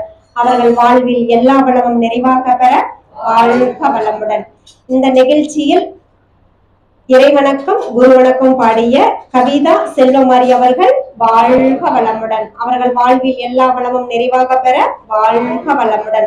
தவம் நடத்தி கொடுத்த துணை பேராசிரியர் முத்துமாரி அவர்கள் வாழ்க வளமுடன். அவர்கள் வாழ்வில் எல்லா வளமும் நிறைவாக பெற வாழ்க வளமுடன்.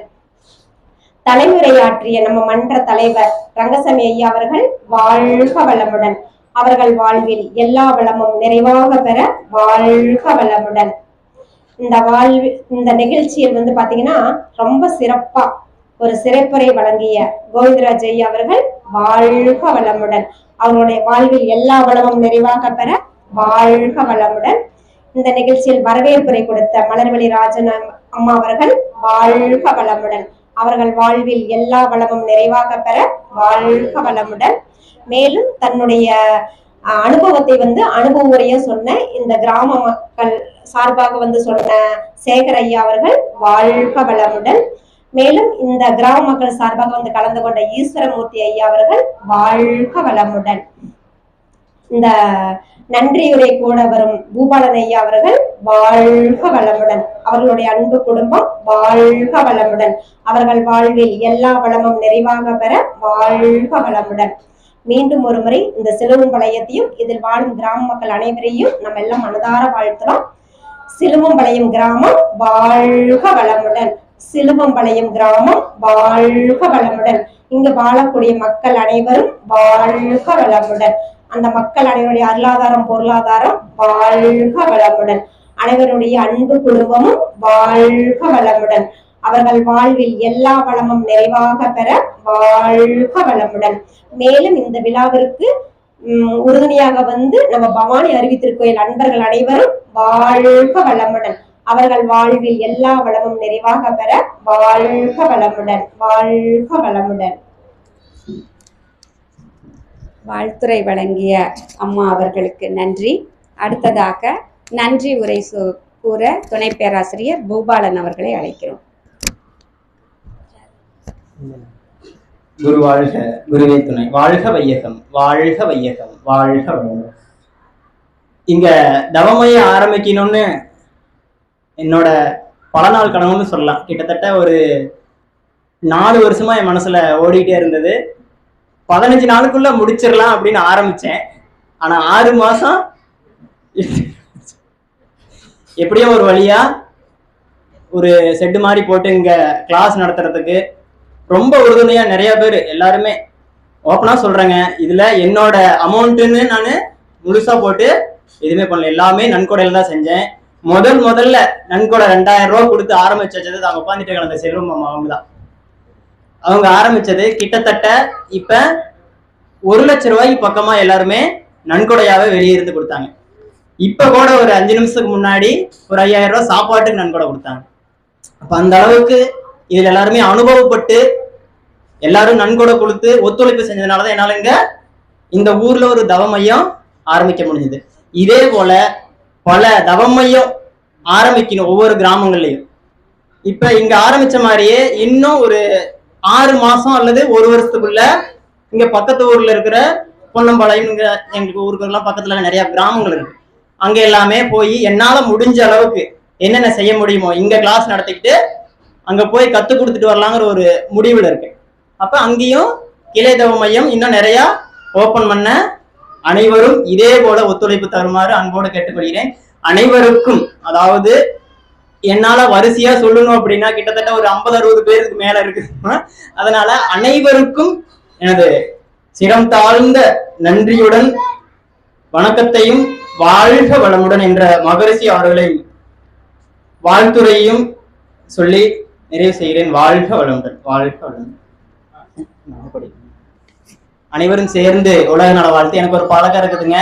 நான் ஒரு லைனா பாட எல்லாரும் கூட ஏன்னா புதுசா வந்திருக்கிறவங்களுக்கு அப்படியே இதாயிரும் அப்படிங்கிறதுக்காக உலக நல வாழ்த்து ஒவ்வொரு லைனா பாடுற எல்லாரும் கூட சேர்ந்து பாடலாங்க.